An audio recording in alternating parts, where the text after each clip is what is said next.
She became his anchor, and he, her abyss. When hatred turns to hunger and touch becomes survival, only one choice remains: burn together or freeze alone. The silence in the Department of Mysteries was not empty. It was heavy. It pressed against the eardrums like deep water, carrying the weight of unsaid prophecies and time that had curled in on itself. Hermione Granger sat in the center of the diagnostic chamber, a circular room of polished obsidian that reflected the flickering light of a single floating candle. She was not supposed to be here alone. The protocols were strict, too unspeakables for any deep-core magical analysis. But Hermione had bypassed the wards, driven by a gnawing, terrifying necessity that she could no longer attribute to post-war fatigue. For 6 months, she had felt it. A coldness, not on her skin, but under it. A sensation like a stone swallowed and lodged just beneath her sternum, heavy and impossibly cold. It didn't hurt, not exactly. It was simply there, a foreign gravity. She exhaled, her breath misting in the magically chilled air. "Reveal," she whispered. Her voice sounded too loud, scratching against the velvet silence. She raised her wand, pressing the tip against her own chest, right over her heart. The incantation was complex, a piece of old, obscure magic she had dug out of a restricted grimoire on parasitic curses. She didn't want to find a curse. She wanted to find anything that would explain why she felt like she was carrying 2 heartbeats. A thread of golden light spilled from her wand, weaving into the air, creating a 3-dimensional map of her magical core. It spun slowly, a complex nebula of warm amber light. This was her, logical, fiery, resilient. But then the map flickered. Hermione leaned forward, her eyes narrowing, her hands gripping the edge of the obsidian chair until her knuckles turned white. In the center of her warm amber magic, there was an intrusion, a shard. It was jagged, sharp, and pale as winter moonlight. It didn't look like a disease. It looked like a weapon. It was embedded deep within her, its tendrils woven so tightly into her own magical arteries that it was impossible to tell where she ended and the intruder began. She moved her wand, rotating the projection. The foreign magic wasn't attacking her. It was clinging to her. It was dormant, curled up like a starving animal seeking warmth. Hermione felt a wave of nausea. She recognized the signature. Every wizard had a magical fingerprint, a texture to their aura. She had spent 7 years fighting this specific texture, loathing it, fearing it. It felt like cold rain, like expensive parchment, like steel and repressed hysteria. Malfoy. The wand slipped from her fingers, clattering loudly onto the stone floor. The projection vanished into darkness. Hermione sat in the sudden blackness, her hand flying to her chest, clutching the fabric of her robes. It was impossible. Draco Malfoy hadn't been near her in nearly a year. After the trials, after his family's narrow escape from Azkaban, he had vanished into the gloomy halls of the manor, becoming a ghost story whispered about in the ministry canteen. "Have you seen him? He looks like a corpse." They say his magic is failing. A blood curse, maybe. Hermione had ignored the gossip, burying herself in her work, trying to forget the grey eyes that had looked so haunted across the courtroom. But now, the truth was pulsing inside her ribcage. A piece of him, a fragment of a soul, sheared off and desperate, had found the only thing bright enough to keep it alive. Her. The realization brought a sudden, violent shiver. She wasn't just sick. She was a vessel. She needed air. The obsidian room suddenly felt like a tomb. Hermione gathered her things with trembling hands, extinguishing the candle and rushing toward the exit. She needed to get to the atrium. She needed noise, people, the mundane reality of the Flu network. She needed to prove to herself that she was alone in her own body. The corridors of the ministry were dim. The late hour meant that only the janitorial charms and the most work-obsessed officials remained. Her heels clicked sharply on the dark tiles, a frantic rhythm that matched her racing heart. She reached the atrium. The golden statues stood tall and impassive, casting long, distorted shadows. The fountain bubbled softly, the sound of water usually soothing, but tonight it sounded like drowning. And then she froze. Across the vast, polished hall standing near the fireplaces was a figure. Even from this distance, the posture was unmistakable, rigid, elegant, yet somehow brittle. He was wearing black robes that hung too loosely on his frame, the high collar turned up as if to ward off a chill that no one else felt. Draco. Hermione stepped behind a pillar, her breath catching. She shouldn't look. She should turn around and run back to the safety of her lab. But the thing inside her, the shard of ice in her chest, suddenly woke up. It wasn't a voice. It was a sensation of recognition, a magnetic pull so strong it nearly knocked her off balance. The coldness in her chest flared, not with pain, but with a sudden, desperate heat. It was reaching for him. She watched, horrified and mesmerized. Draco was leaning against the mantel of a fireplace, his hand gripping the stone as if it were the only thing keeping him upright. He looked devastating. Even in the dim light, his pallor was unnatural, his skin translucent against the dark fabric. His eyes were closed, his face drawn in a grimace of silent, enduring agony. He looked like a man who hadn't slept in weeks, a man whose very magic was draining out of him drop by drop. He was dying. The rumors were true. Hermione pressed her hand over her mouth. She took a step forward, involuntary, driven by the pulse in her chest. The moment she reduced the distance between them by barely 10 feet, Draco's head snapped up. He didn't see her. She was still hidden by the shadows of the pillar, but his body reacted instantly. The tension in his shoulders dropped. The tremor in his hand, which he hadn't noticed until it stopped, ceased. He took a deep, ragged breath, his chest expanding as if he had just surfaced from underwater. Color, faint but visible, returned to his cheeks. He looked around, confused, his grey eyes scanning the empty atrium with a mix of desperation and hunger. He was searching for the source of the relief, for the sudden influx of vitality that had just washed over him.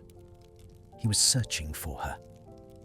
Hermione shrank back into the darkness, her heart hammering against her ribs. The shard inside her purred, content now that its source was near. It was feeding him. Or perhaps she was feeding it, and the proximity allowed the circuit to close. She was his anchor. She was the battery keeping his heart beating, and he didn't even know it.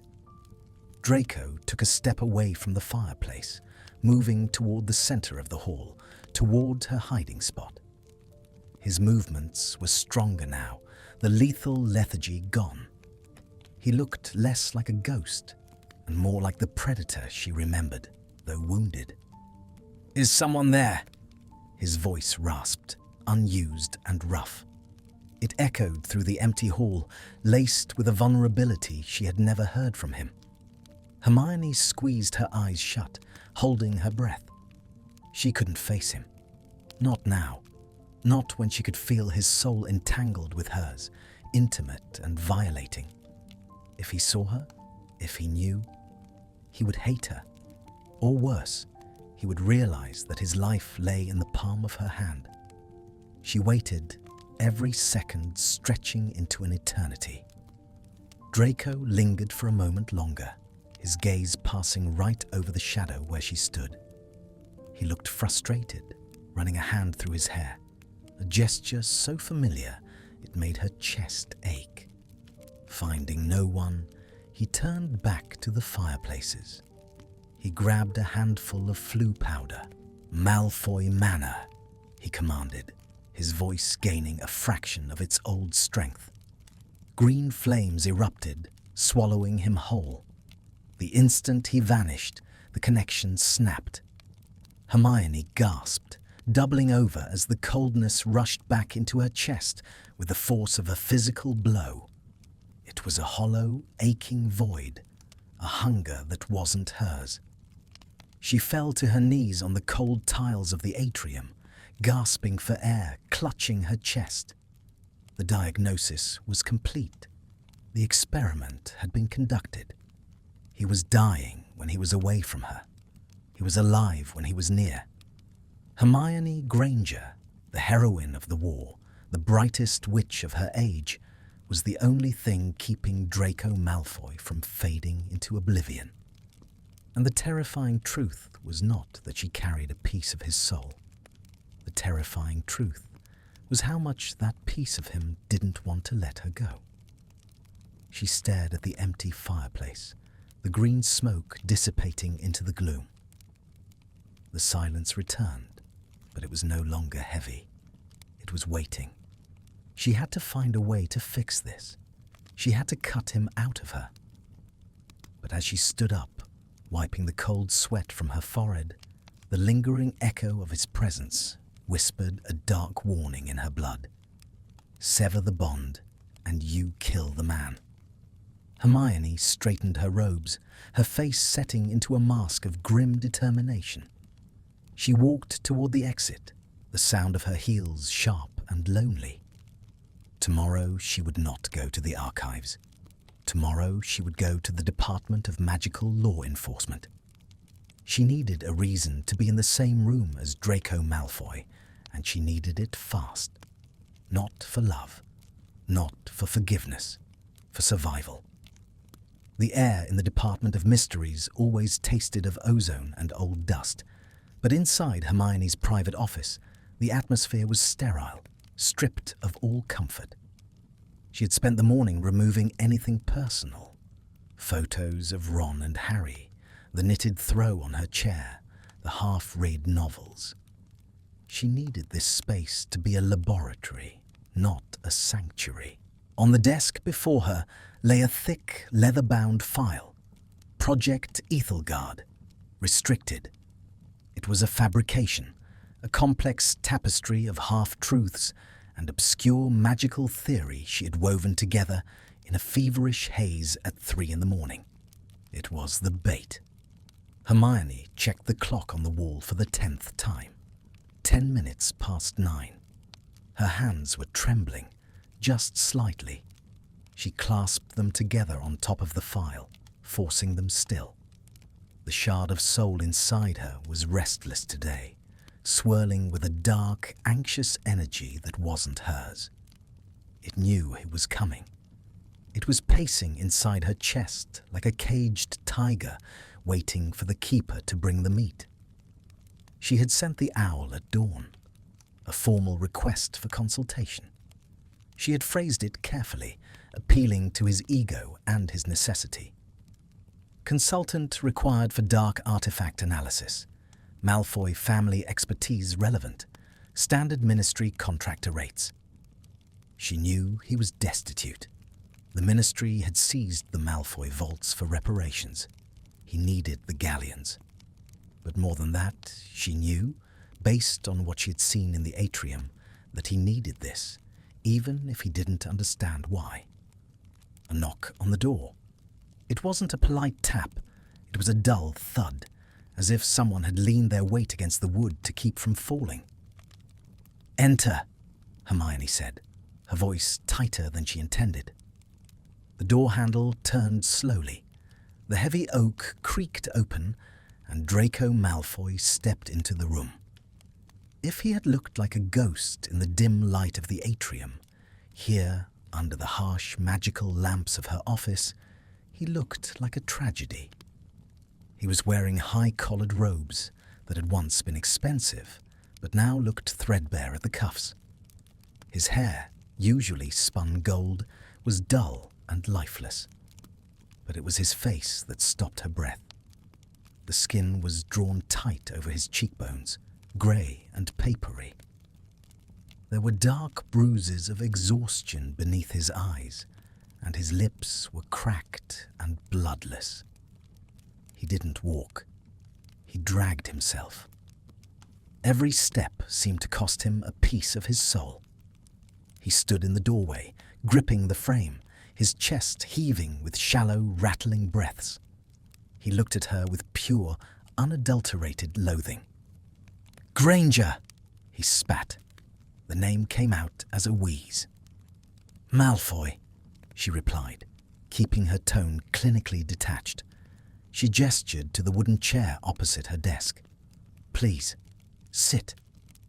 He didn't move immediately. He stared at the chair as if it were a trap. His eyes darted around the room, paranoid, assessing the exits. His left hand was shaking so violently that it vibrated against his robes. "I'm not here for your charity," he said, his voice trembling. "If this is some pity project Potter cooked up to absolve his conscience." "Harry doesn't know you're here," Hermione cut him off. She opened the file, keeping her eyes on the parchment, afraid that if she looked at him too closely, she would break. "This is a Department of Mysteries matter. I require an expert on cursed distinct lineage heirlooms. You are the only one qualified who isn't currently in Azkaban." Draco sneered, a ghost of his old arrogance flickering across his face, but it was ruined by a sudden spasm of pain that doubled him over. He let out a low hiss, clutching his stomach. "Sit down, Malfoy," she ordered, sharper this time, "before you collapse on my floor." He glared at her, pride warring with biological failure. Survival won. He pushed himself off the doorframe and stumbled toward the chair. Hermione watched him, her heart pounding against her ribs. She was measuring the distance. 10 feet, 8 feet, 5. The moment he crossed the invisible boundary of her desk, roughly 4 feet away from her, the change happened. It was instantaneous and terrifyingly subtle. Draco slumped into the chair, gripping the armrests. He squeezed his eyes shut, bracing for the pain to continue. But then his brow smoothed. The erratic, rattling gasp of his breathing deepened into a long, shuddering inhale. Hermione felt the reaction mirror inside her. The cold shard in her chest, which had been agitated and spiky, suddenly went liquid and calm. It settled. A circuit closed. She watched, fascinated and horrified, as the tremors in Draco's hands ceased. The greyish tint of his skin flushed with a faint, healthy pink. The tension that had been holding his shoulders up around his ears evaporated, leaving him slumped not in exhaustion, but in relief. It was as if he had just taken a powerful pain potion. He opened his eyes. The grey irises, which had been cloudy, were suddenly sharp and clear. He blinked, looking down at his own hands. He flexed his fingers, staring at them with genuine confusion. He looked up at her, his expression shifting from hatred to suspicion. "What did you do?" he whispered. Hermione kept her face impassive. "I invited you to sit." "The room," he accused, his voice gaining strength. It was no longer a rasp. It was the cool, baritone drawl she remembered. "You have atmospheric charms. oxygen saturation? Some kind of stimulant ward? Standard office wards, Malfoy. Nothing more. She lied smoothly, though her pulse was roaring in her ears. You look unwell. Perhaps the walk from the lifts was too much for you. Draco narrowed his eyes. He sat up straighter, the fluid grace returning to his movements. He didn't trust her. He scanned the air, sniffing slightly, as if he could smell the magic that was saving him. I'm fine, he lied, adjusting his cuffs. I've just been recovering from a flu. A flu that lasts 6 months and eats your magic? Hermione asked, dropping the pretense of ignorance. I've seen the reports, Draco. Your magical signature is fading. The healers at St. Mungo's can't find a cause. He stiffened, the use of his first name hitting him like a physical blow. My health is none of your business, Granger. You said you had a job. Show me the artifact, or I'm leaving. It is my business if I'm hiring you, she countered. She pushed the file across the desk. Her fingers brushed the leather at the same moment he reached for it. Their fingers didn't touch, but the proximity, mere inches, sent a jolt through the room. Hermione felt it like a static shock, a snap of electricity that made the hair on her arms stand up. Draco gasped softly, his hand recoiling as if burned, but then he didn't pull back. He hovered there. His hand remained suspended over the file, caught in the gravity of her presence. She saw his pupils dilate. He was staring at her hand, entranced. The air between them grew thick, heavy with a sudden, suffocating intimacy. It wasn't sexual. It was vital. It was the feeling of a starving man smelling bread. What is this? He murmured, his voice barely audible. He looked up at her, and for a second the mask slipped completely. She saw naked fear in his eyes. He could feel it. He didn't know what it was, but he could feel the pull.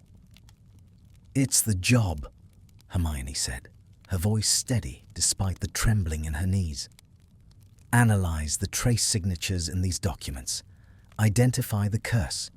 If you can do it, I'll petition for your restricted access to be reinstated. She pulled her hand back. Draco flinched at the loss of proximity. He looked at the file, then back at her. He should leave. She could see the calculations running behind his eyes. He hated her. He hated the ministry. He hated being a charity case. Every fibre of his pride was screaming at him to throw the file in her face and storm out. But his body betrayed him. His body was singing. For the first time in months, he wasn't in pain. The headache that had been splitting his skull was gone. The cold that had been eating his marrow was replaced by a strange humming warmth radiating from the woman across the desk. He couldn't leave. The biological imperative was stronger than his pride. He slowly, deliberately picked up the file. Fine, he said, his voice cold, trying to reassemble his armor. I'll take a look, but don't think this changes anything, Granger. I'm doing this for the gold. I still find you insufferable. The feeling is mutual, Hermione replied, the lie tasting like ash in her mouth. You can work here, at the side table. I'll take it home, he said, standing up. No, Hermione said quickly, too quickly. The documents are restricted. They cannot leave this room. Draco paused. He looked down at her, a sneer curling his lip. Of course. You want to supervise me, afraid I'll steal a piece of parchment and sell it to the highest bidder. I'm afraid you'll lose them, she said dismissively. Sit, work, or leave. It was a gamble. She was betting his life against his ego. Draco stood there, clutching the file. He looked at the door. He looked at the cold, empty corridor beyond it. He knew that the moment he stepped out there, the pain would return. He didn't know why, but he knew the pain was waiting for him in the hallway. He looked back at Hermione. He hated her for witnessing his weakness. He hated her for being the one in power. "I'll work for an hour," he snarled. "Then I have other appointments." He didn't have other appointments. He marched to the small side table in the corner of her office, aggressively pulling out the chair and throwing himself into it. He opened the file with unnecessary force, the parchment crinkling loudly. Hermione picked up her quill, pretending to return to her own work. But she didn't write a word. She listened to the sound of his breathing. It was steady, strong. The silence that settled over the room wasn't peaceful. It was charged, vibrating with the tension of two magnets held forcibly together. Hermione could feel the soul shard inside her settling down to sleep, content, fed. She looked up through her lashes. Draco was bent over the file, his brow furrowed in concentration. He looked almost like himself. The mental acuity was returning as the physical pain receded. He was twirling a quill between his fingers, a habit from their school days. An hour passed, then 2. Draco didn't leave. He didn't even look at the clock. He worked with a voracious intensity, as if his brain had been starving for stimulation just as much as his body had been starving for magic. Finally, the bell in the hallway chimed noon. Draco blinked as if waking from a trance. He looked at the window, realized the time, and immediately stiffened. The reality of who he was with crashed back in. He slammed the file shut. "That's enough for today," he announced, standing up abruptly. The spell of focus was broken, replaced by his usual defensive armor. "Make any progress?" Hermione asked, keeping her head down. "It's amateur work," he scoffed, walking toward her desk. "Borgin's encryptions are child's play. I'll have the report done by tomorrow." He tossed the file onto her desk. He was standing close again. The relief was intoxicating. He lingered there, his hands twitching at his sides. He didn't want to go. She could see the conflict in the set of his jaw. He was fighting the instinct to stay, to pull up a chair, to just exist near her. "Tomorrow, then," Hermione said, her voice soft. "Same time." Draco looked at her. For a second, the grey eyes weren't guarded. They were bewildered. He looked like a man who had found water in a desert and was suspicious that it was poisoned. "Don't get used to it," he muttered. He turned on his heel and strode toward the door. He moved with the arrogance of the old Draco, fueled by the borrowed strength she had unwittingly given him. He grabbed the door handle and stopped. Hermione held her breath. Draco stood there, his hand on the brass knob. His knuckles turned white. He didn't open the door. He just stood there, his back to her. The transition zone. He could feel the cold waiting for him on the other side. "Malfoy." "Your office," he said, his voice strained, not turning around. "It smells different." "Different how?" "Like..." He struggled for the word, his head bowing slightly, his forehead resting against the wood of the door. "Like silence."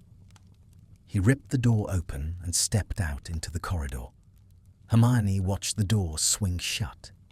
The moment the latch clicked, she felt the shard inside her scream, a sharp, jagged spike of loss that doubled her over in her chair. She gasped, clutching her chest, tears pricking her eyes. It was going to get worse. She knew it. Today he had stayed for the magic. But soon, the magic wouldn't be enough. The hunger was already growing, and she was the only thing on the menu. The weekend felt less like a pause and more like an amputation. Hermione had spent the 48 hours of Saturday and Sunday curled in her bed, surrounded by heating charms that did nothing to chase away the frost settling in her marrow. The shard of Draco's soul inside her had not been quiet. It had raged.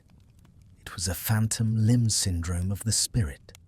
The fragment knew it was separated from its source, and it punished her for the distance. It scratched at the back of her throat, a constant, dry ache of thirst that water couldn't quench. By Monday morning, the sky over London was a bruised purple, weeping a relentless, freezing rain that rattled against the windows of the ministry like handfuls of gravel. Hermione arrived at her office early, her body feeling brittle, as if her bones had turned to glass. She lit the lamps, but the light seemed too thin to push back the shadows in the corners. She sat at her desk, her hands clasped tightly before her, waiting. She wasn't sure he would come. If he had any sense, he would stay away. He would realize that the relief he found in this room was unnatural, a trap laid by the universe to humiliate him. But Hermione banked on the one thing stronger than Malfoy's pride, his will to survive. At 9 o'clock, the corridor remained silent. At 9:15, the silence stretched, taut and agonizing. Hermione's heart beat a frantic rhythm against her ribs. He's not coming. He's collapsed at the manor. He's dead. The thought sent a spike of icy panic through her chest that made her gasp aloud. Then she heard it. The slow, uneven drag of footsteps. She didn't look up immediately when the door opened. She couldn't. She needed a moment to compose the mask of the indifferent researcher, to hide the fact that her own soul was practically vibrating with anticipation. "You're late," she said, keeping her eyes on the parchment. The door didn't close. The voice was a ruin, a wet, broken sound. Hermione's head snapped up. Draco was clinging to the doorframe, and he looked catastrophic. The weekend had undone him completely. He was soaked to the bone, his black robes heavy with water pooling onto the floor. But it wasn't the rain that terrified her. It was his eyes. They were blown wide, practically black, the pupils swallowing the grey. His skin was the colour of old ash. He was shaking so violently that his teeth were audible, chattering with a skeletal click. He looked like a man in the final stages of hypothermia or withdrawal. He took a step forward and stumbled, his knees giving way. "Malfoy!" Hermione was out of her chair before she registered the movement. She didn't reach him before he caught himself on the back of the guest chair, his knuckles white, straining to hold his own weight. He was gasping for air, thin, high-pitched wheezes that sounded like a tearing sail. "Don't," he choked out, holding up a trembling hand to stop her approach. "Don't touch me." He hated her. Even dying, he hated her. Hermione froze 3 feet away. "You need a healer, Draco. Look at you." "No healers," he spat, though it lacked any venom. It was just a plea disguised as a command. "Just the work. I need to work." He practically fell into the chair. He slumped forward, burying his face in his hands, his wet hair plastering against his skull. He was shivering so hard the chair rattled against the floorboards. Hermione stood there, helpless, watching the invisible mechanism engage. She was close. She was within the radius. It took longer this time. The deficit was too deep. For a full minute, the only sound in the room was the rain lashing the window and Draco's jagged breathing. Hermione felt the shard inside her uncoil, stretching out, latching onto the proximity like a parasite finding a vein. She felt a phantom warmth rush through her, a siphoning of energy that flowed from her core through the invisible tether and into him. Slowly, agonizingly, the rattling stopped. Draco's shoulders dropped. The frantic gasping smoothed out into deep, greedy gulps of air. He didn't lift his head, but she saw the tension drain out of his spine. The water dripping from his robes slowed its frenetic pace as his body ceased its convulsions. He was drinking her in. He was soaking up her presence like a dry sponge thrown into a river. Hermione took a quiet step back, leaning against her desk, her legs suddenly weak. The transfer was exhausting. She felt a wave of dizziness, a graying at the edges of her vision, but she blinked it away. Finally, Draco lifted his head. He looked wrecked, but alive. The terrifying hollowness in his cheeks had filled out just enough to look human again. He pushed his wet hair back from his forehead, his hand steady now. He looked at the wall, then at the window, and finally, reluctantly, at her. There was no gratitude in his eyes, only a profound, terrified confusion.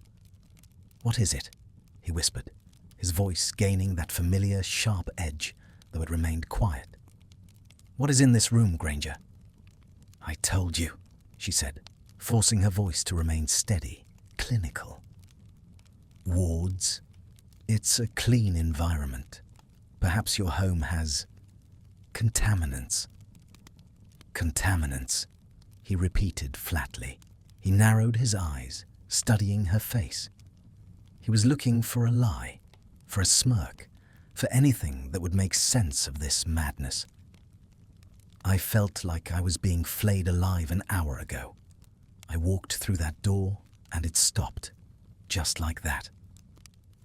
"You're exhausted," Hermione reasoned, moving back behind her desk to put a barrier between them. "Adrenaline crash.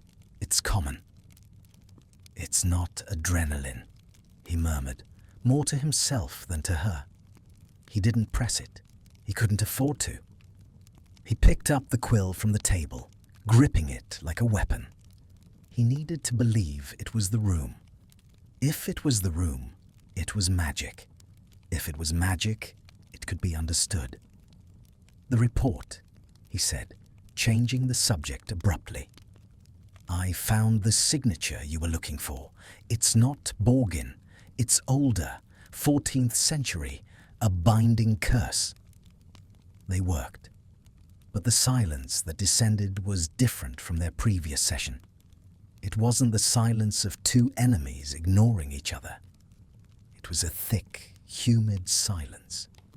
It was the air before a thunderstorm. Hermione couldn't concentrate. She watched him covertly. He was working with a feverish intensity, but every few minutes he would pause. He would take a deep breath, testing the air.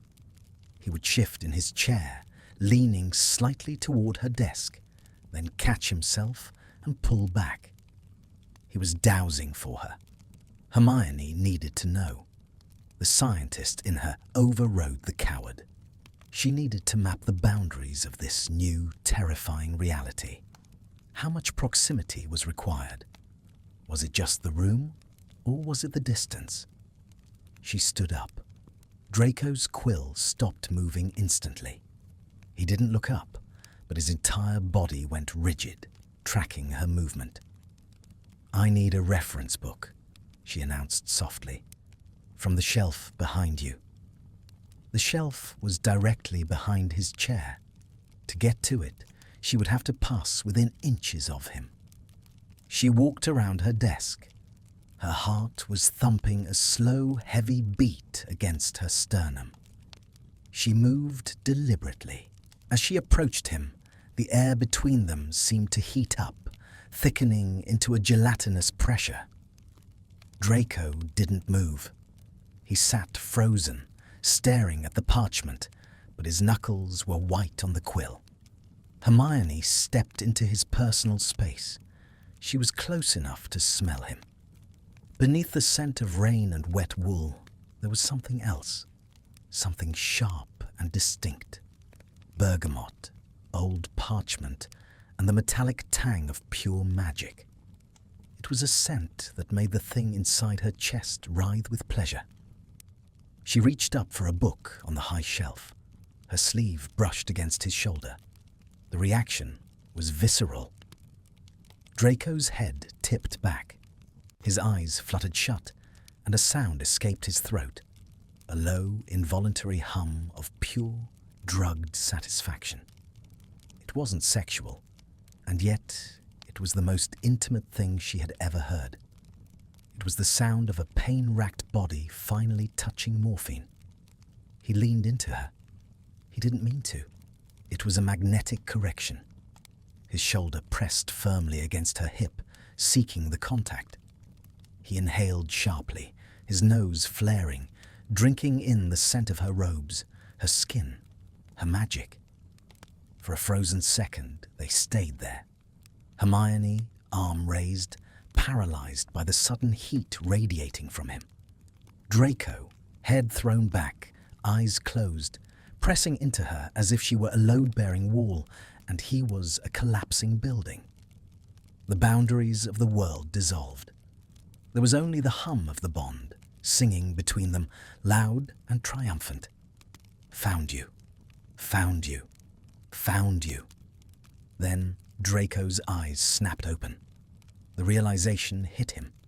He scrambled out of the chair, the movement so violent it sent the wooden legs screeching across the floor. He backed away from her, crashing into the bookshelf, his chest heaving. "What are you doing?" he gasped. His face was wild, flushed with color now, his eyes wide with horror. Hermione clutched the book to her chest like a shield. "I was getting a book." "No." Draco shook his head, his hands trembling as he held them up, looking at them as if they didn't belong to him. "No, that wasn't... You were close. Too close. It's a small office, Malfoy." "Don't lie to me!" he roared. The sound cracked the heavy silence, startling them both. He pushed off the bookshelf and stalked toward her. He didn't look weak anymore. He looked dangerous. The predator was back, cornered and confused. He advanced on her until she was pressed against the edge of her desk. He loomed over her, his grey eyes searching her face with a frantic, piercing intensity. He was close again. The relief washed over him. She could see it smoothing out the lines of pain in his face, and that only made him angrier. "It's you," he whispered, the realization dawning with the weight of a sentence. "It's not the room. It's you."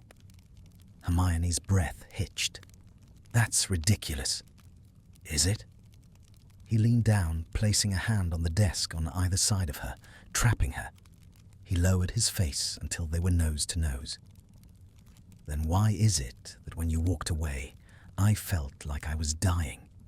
And when you touched me just now, it felt like..." He cut himself off. He couldn't say it. He couldn't admit that it felt like coming home. "Like what, Draco?" she challenged, her voice barely a whisper. She held his gaze, terrified but refusing to look away. He stared at her, his pupils blowing wide. He was searching for the malice, for the curse work. He wanted to find a wand in her hand, a hex on her lips. He wanted her to be the villain.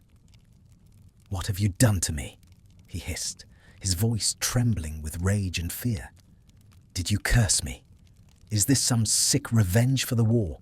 You've tethered me somehow." "I haven't touched you," Hermione said, her voice firm, though her heart was breaking for him. "You're sick, Draco. You're confused. I am not confused. He slammed his hand onto the desk, making her jump. I know magic, Granger. I know the feel of it. This. He gestured between them, the air thick and vibrating. This is heavy magic, ancient magic, and it's radiating off you like heat from a fire. He pulled back suddenly, revulsion warring with the need. He looked at her as if she were a monster.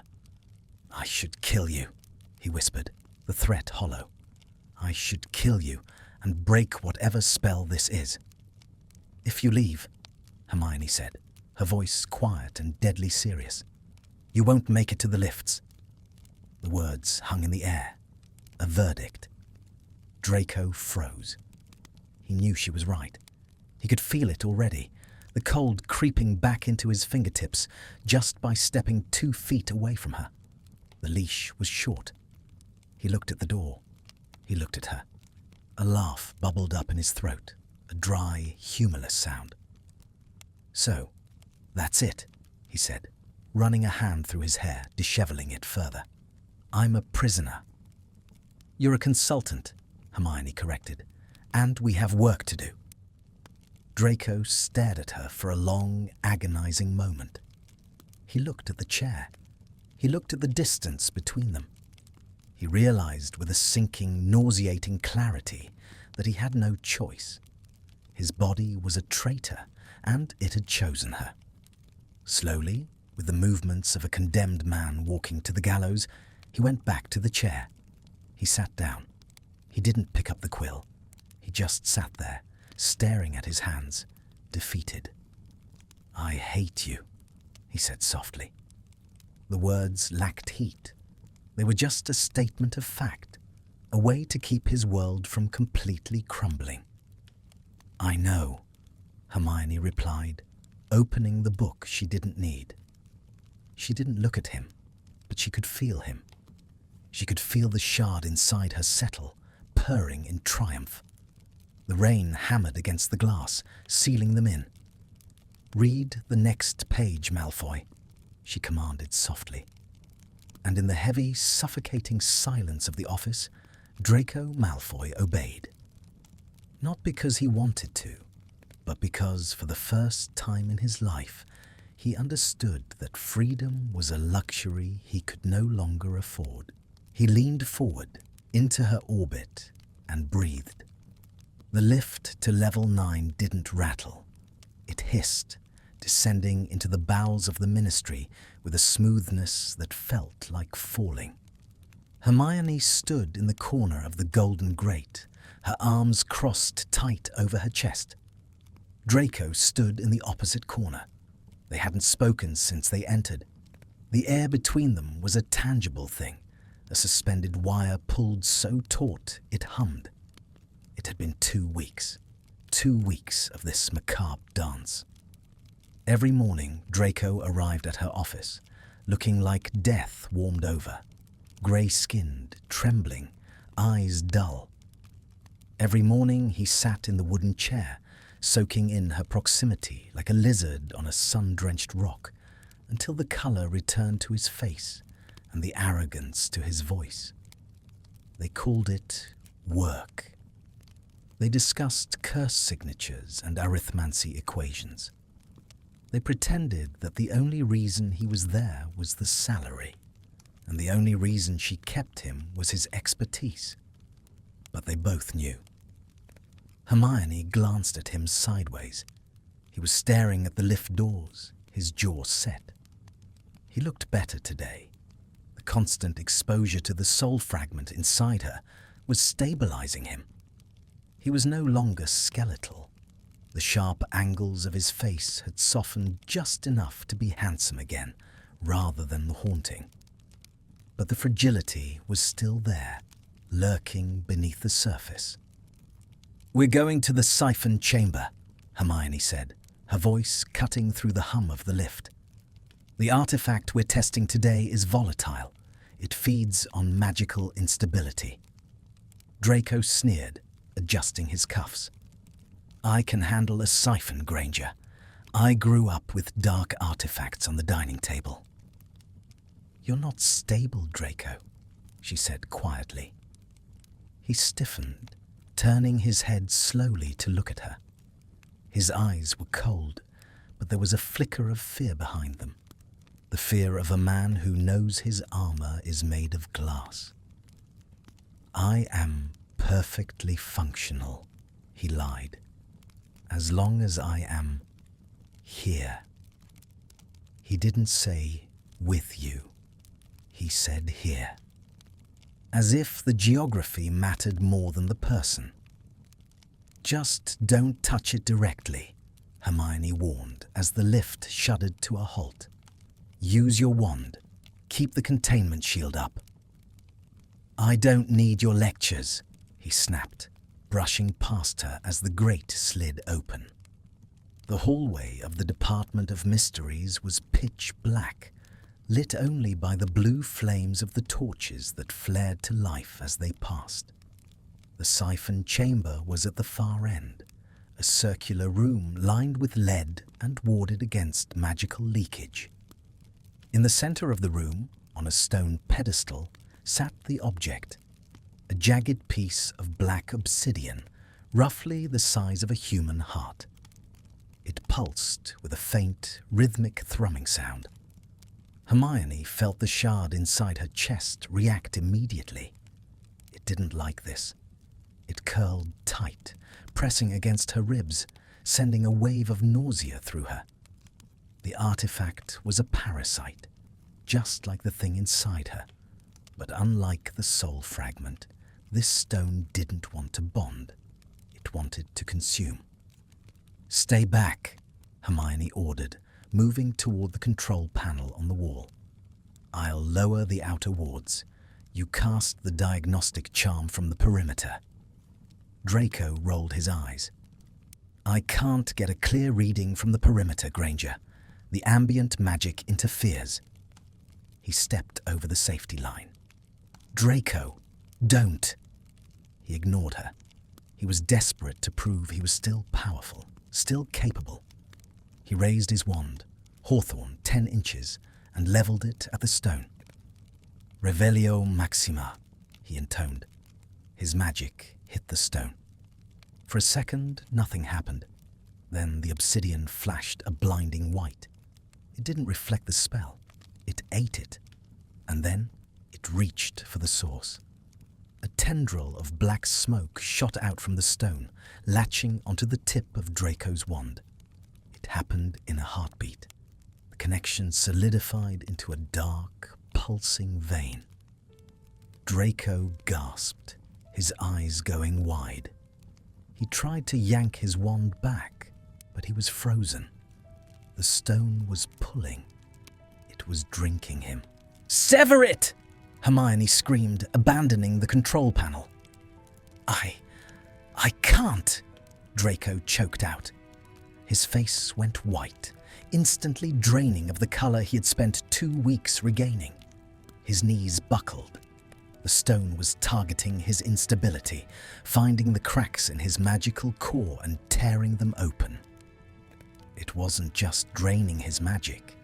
It was draining the life force that was barely holding him together.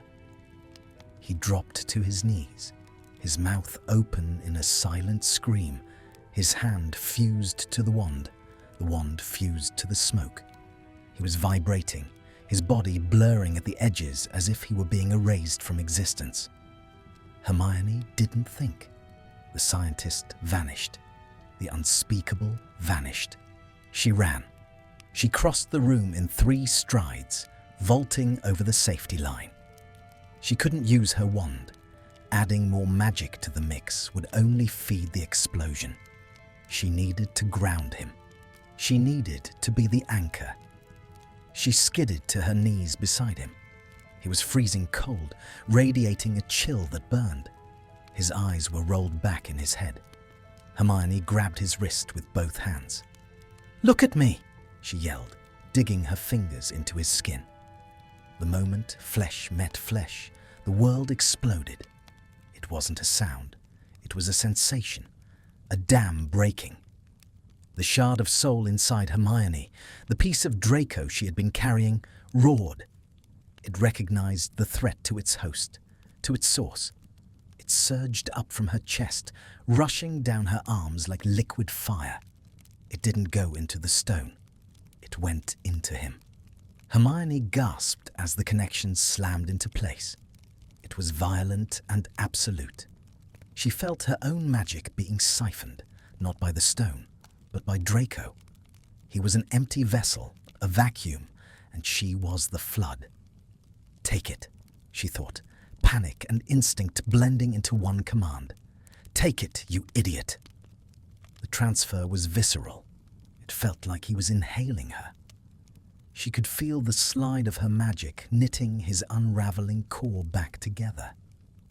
Draco's back arched. A guttural sound ripped from his throat. Half pain, half ecstasy. With a sudden, thunderous crack, the connection to the obsidian stone shattered. The black smoke recoiled, hissing, unable to feed on the sudden, overwhelming surge of stabilized power. The stone went dormant. Silence crashed back into the room, deafening and heavy. Draco collapsed. He didn't hit the floor. He fell forward, landing heavily against Hermione. She caught him, the impact knocking the breath out of her. She wrapped her arms around his shoulders, holding him up, her fingers tangling in the fabric of his robes. They were kneeling on the cold stone floor, a tangle of limbs and heavy breathing. Breathe, Hermione whispered, her voice shaking. Just breathe. Draco was shaking, but it wasn't the tremor of weakness anymore. It was the aftershock of a massive influx of power. He buried his face in the crook of her neck, gasping, his hands clutching at her waist, gripping the fabric of her blouse, as if he would fall off the earth if he let go. He was heavy, warm, and terrifyingly alive. Hermione sat there, stunned, her heart hammering a frantic rhythm against his chest. She should push him away. The danger was over, but she couldn't move. The connection between them hadn't closed. With skin contact, the bond was wide open. She could feel him, not just his magic, but his fear. It tasted like ash and salt. She could feel his relief, a golden, syrupy warmth that was flooding his veins. She could feel the exact moment his heart rate synced with hers. Draco shifted. He didn't pull away. He turned his head slightly, pressing his forehead against the pulse point of her neck. He inhaled a long, shuddering breath that racked his entire body. You, he whispered against her skin. The word vibrated through her collarbone. I've got you, she said automatically. It was a lie. She didn't have him. She was possessed by him, and now he was feeding on her directly. He froze. The words seemed to pierce through the haze of shock. Draco lifted his head slowly. He was inches away. His face was flushed, his lips parted, his eyes blown wide and dark. He looked at her, not with hatred, not with arrogance, but with a raw, naked wonder that was more dangerous than any curse. He looked at her as if she were the sun, and he had been living in a cave for 1,000 years. "What did you do?" he rasped.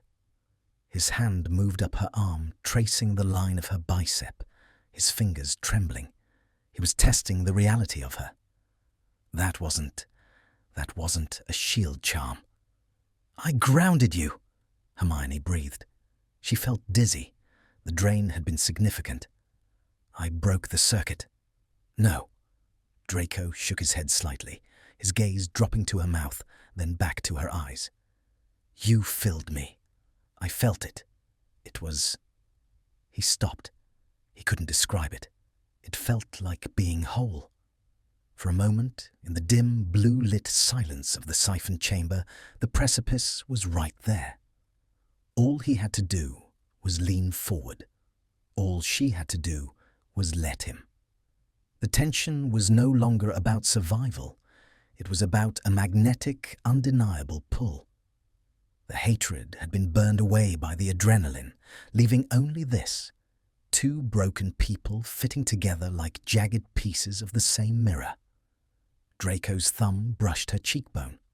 The touch was light, reverent, and terrified. Hermione's eyes fluttered shut. The soul shard inside her purred, a deep, resonant thrum of satisfaction. Yes, this, closer. Then the logic returned. Draco's hand froze on her face. His eyes cleared. The realization of what he was doing, kneeling on the floor, clinging to Hermione Granger, looking at her with adoration, crashed into him. He scrambled back. He pushed himself away from her as if she were on fire. He stumbled to his feet, backing up until he hit the lead-lined wall. He was panting, his chest heaving. "Don't," he choked out, pointing a shaking finger at her. "Don't look at me like that." Hermione remained on the floor, her hands empty, cold where he had been. She looked up at him slowly. "Like what?" "Like you own me," he snarled. But there was no bite in it. It was the sound of a cornered animal. "I saved your life, Draco." "I didn't ask you to," he shouted, his voice cracking. He ran his hands through his hair, pacing frantically in the small space. "I had it under control. I didn't need your, whatever that was, your pity magic." "It wasn't pity," Hermione said, standing up. Her legs felt like water. She steadied herself against the pedestal. "And you know it." Draco stopped pacing. He looked at her, his expression twisting with shame.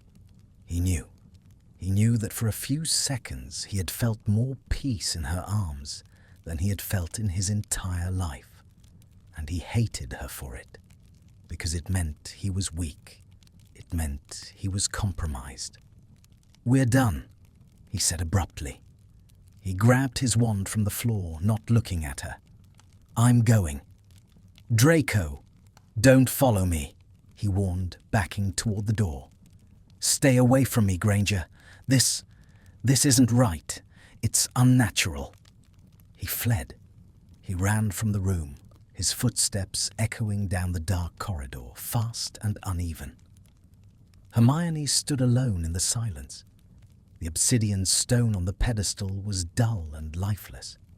She raised her hand to her neck, touching the spot where his forehead had rested. Her skin was still burning. She closed her eyes, and in the quiet of her own mind, she felt the echo.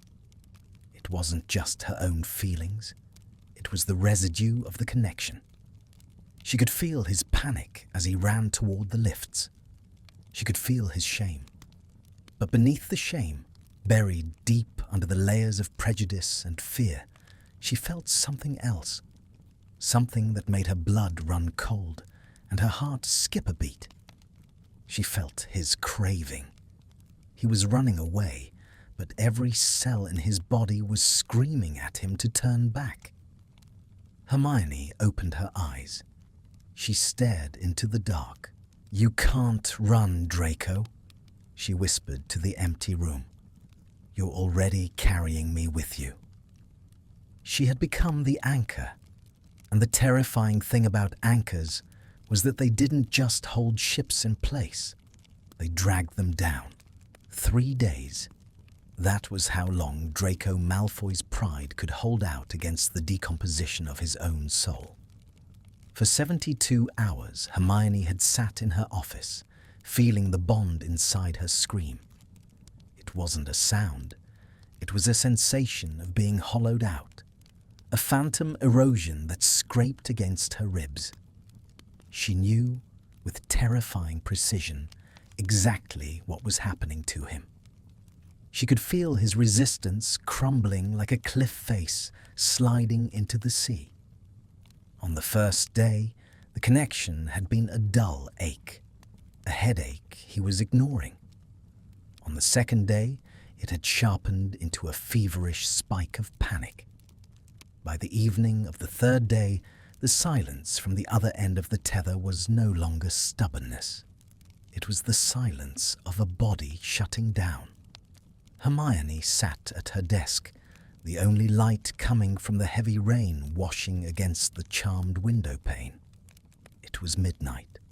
The ministry was a tomb of black tiles and sleeping portraits. She hadn't gone home. She couldn't. She was waiting.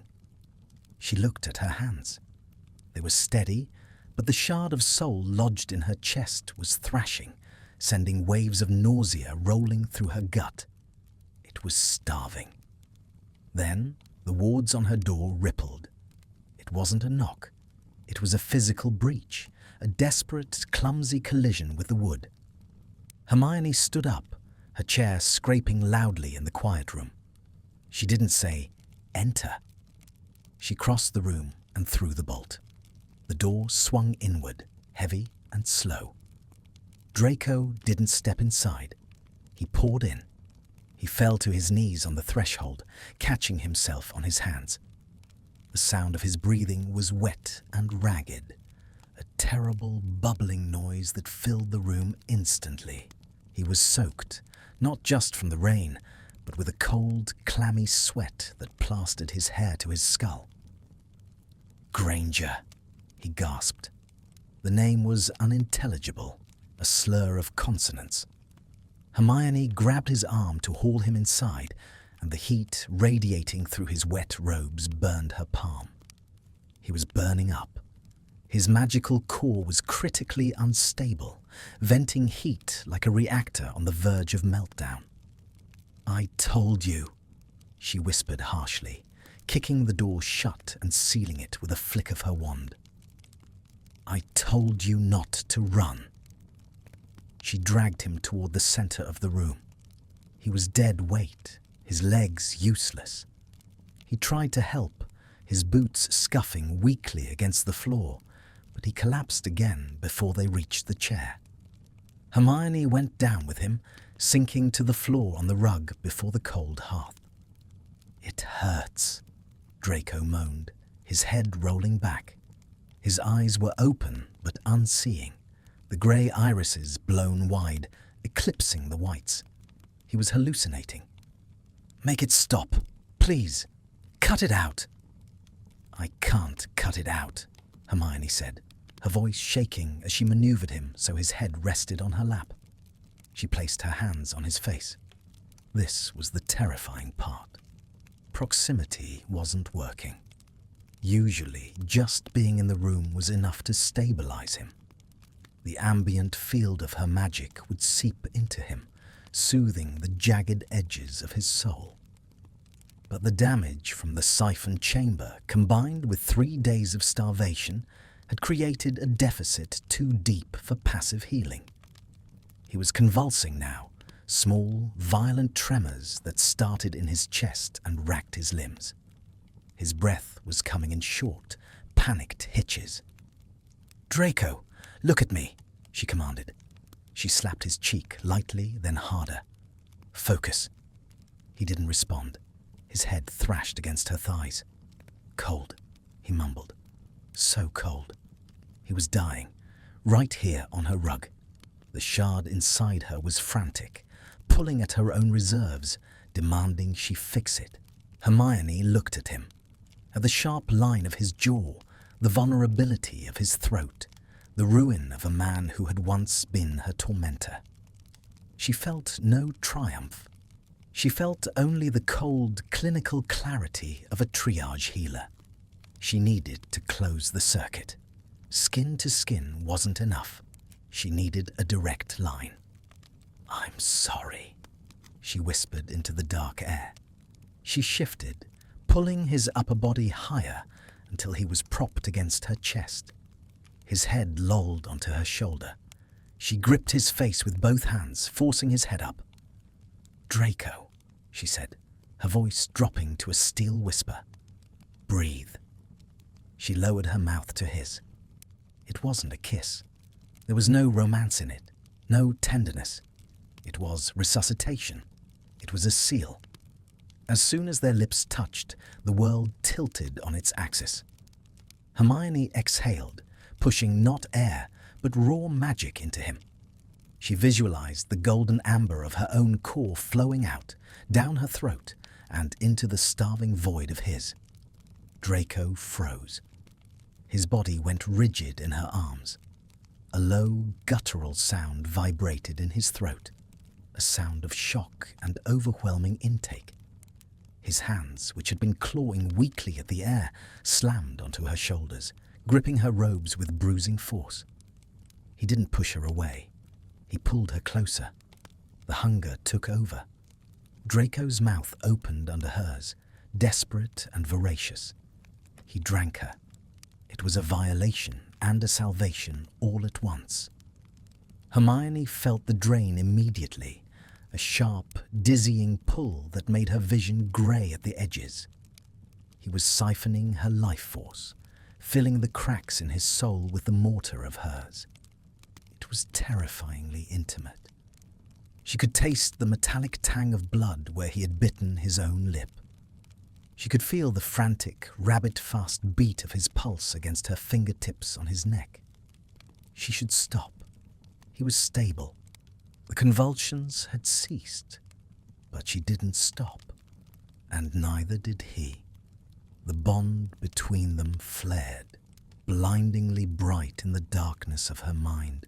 For a moment, there was no Hermione, no Draco. There was only the circuit, the giver and the taker, the host and the parasite. Draco groaned, a sound of pure relief, and his grip on her shoulders softened, his hands sliding up to tangle in her hair, holding her there as if she were the only oxygen in a vacuum. Hermione broke the contact with a gasp. She pulled back, her chest heaving, her lips throbbing. Draco didn't open his eyes immediately. He stayed there, slumped against her, his forehead resting against hers. His breathing was deep, slow, and heavy. The fever heat was gone, replaced by a comfortable, living warmth. The silence in the room was absolute, save for the rain and their synced breathing. Hermione sat frozen, her hands still cupping his face. She felt violated, drained, and yet complete. The shard inside her settled down, purring with a dark, satisfied weight. Slowly, Draco's lashes fluttered. He opened his eyes. They were clear. The delirium was gone.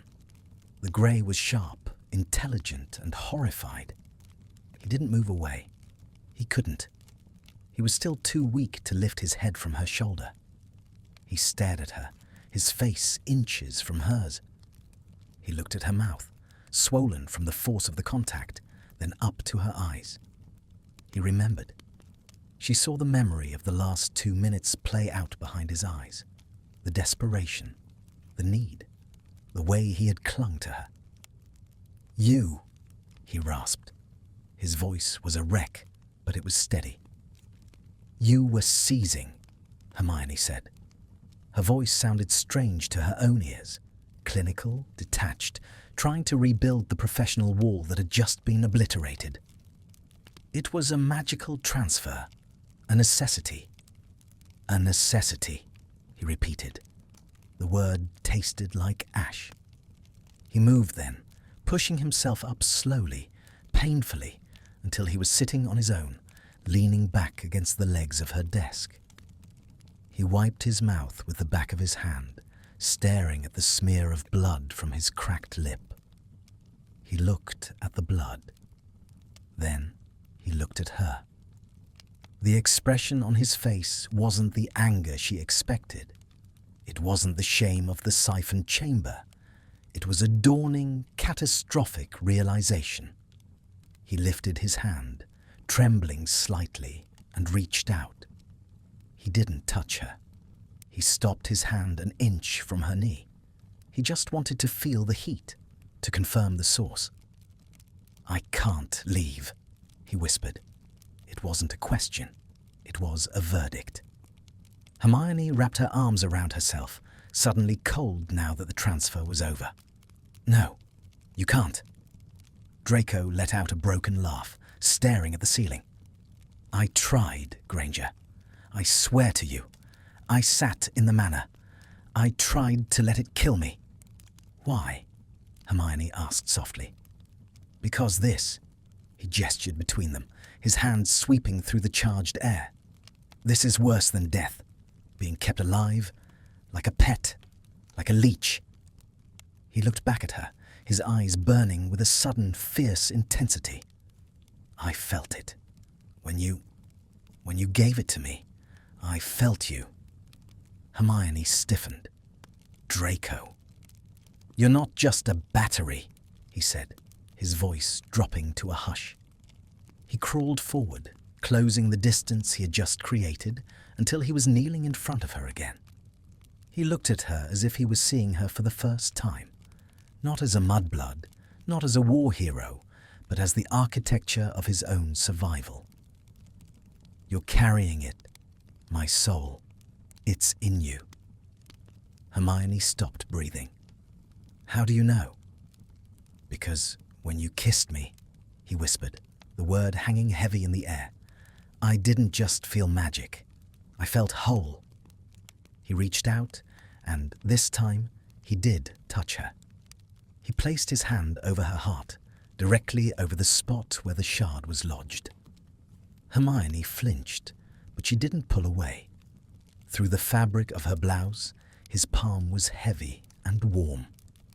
The shard inside her leaped up to meet him, pressing against his hand from the inside. Draco's eyes widened. He could feel it, the pulse of his own spirit beating inside the chest of his enemy. "You are the vessel," he murmured, his face twisting in a complex mask of awe and horror. "I am empty. You are full." "It was an accident," Hermione said quickly, her voice high with panic. "During the battle, I didn't steal it." "It doesn't matter," Draco said. He took his hand away, but he didn't retreat. He slumped back on his heels, looking defeated, yet strangely calm. The fight had gone out of him. The 3 days of resistance had broken his will. He looked at her, and the hatred was gone. In its place was a terrifying, hollow acceptance. "I can't survive without you," he said. "I am physically incapable of existing where you are not." "We'll find a cure," Hermione promised, though the words felt flimsy. Draco shook his head slowly. "There is no cure for this, Granger. You don't cure gravity." He looked down at his hands, then back at her. The vulnerability was excruciating.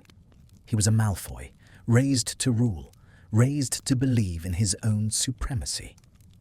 And now he was on his knees, admitting that his life was entirely, irrevocably in the hands of the woman he was taught to despise. "So," he breathed, his voice barely audible over the rain, "what are you going to do with me?" Hermione looked at him, broken, beautiful, and bound to her. She realized then that the dynamic had shifted forever. He wasn't the patient anymore, and she wasn't just the doctor. "I'm going to keep you alive, Draco," she said, the vow settling around them like iron chains. Draco closed his eyes and leaned his head back against the desk. A single tear leaked out, tracking through the sweat on his cheek. "Then lock the door," he whispered, "because I'm not leaving." Hermione stared at him in the dim light. The physical intimacy of the transfer faded, but something heavier took its place. The boundaries were gone. The privacy was gone. She reached out and brushed a damp strand of hair from his forehead. He leaned into the touch, defeated. Care had become attachment, and attachment, in the dark, looked an awful lot like a cage. The silence in the Department of Mysteries was usually absolute, but to Draco Malfoy it was now filled with a low, incessant thrumming. It was the sound of Hermione Granger's magic coursing through his own veins. It had been a week since the transfer, a week since he had knelt on her rug and drank her life force like a vampire. He sat alone in her office. She had been summoned to a high-level administrative meeting, leaving him ostensibly to work on the translations. But Draco wasn't working. He was hunting. He felt better, physically. The constant, gnawing cold was gone, replaced by a stable, humming warmth. But mentally, he was flayed. He could feel her everywhere, in the steadiness of his hand, in the clarity of his thoughts, even in the rhythm of his own heartbeat. He felt colonized. He stood up, moving to her desk. He didn't move with the hesitation of a guest anymore. He moved with the entitlement of a man inspecting his own cage. He began to open the drawers. He ignored the official ministry files. He was looking for the personal ones. He needed to understand the mechanics of his humiliation. He needed to know if he was a patient, a partner, or a pet. In the bottom drawer, hidden beneath a stack of blank parchment, he found it. A black notebook. Not ministry-issued. Muggle. He opened it. The handwriting was cramped, frantic, unmistakably hers. Subject: DM. Phase 1. Separation anxiety. Subject: DM. Phase 2. Proximity tolerance. Draco's hand tightened on the cover until the leather creaked. He wasn't a person in these notes. He was Subject DM. He flipped the pages, his grey eyes scanning the clinical observations. The parasitic nature of the fragment is aggressive. It views the host, HG, as its primary vessel. The source body, DM, is rejected as a husk. The soul fragment does not want to return. It prefers the host. Draco stopped breathing. He read the line again. It prefers the host. A wave of nausea rolled over him, hot and acidic. The thing inside her, the piece of him, didn't just need her to survive. It wanted her. It had chosen her warmth, her light, her resilience over his own broken, dark interior. He turned the page. Hypothesis: severing the bond is fatal. Not for the host, but for the subject. To remove the fragment is to hollow out the subject completely. Conclusion: permanent symbiosis required. I must carry him indefinitely. There was a date next to the entry. It was from 3 months ago. She had known. She had known for months that he was dying. She had known for months that she was the cure.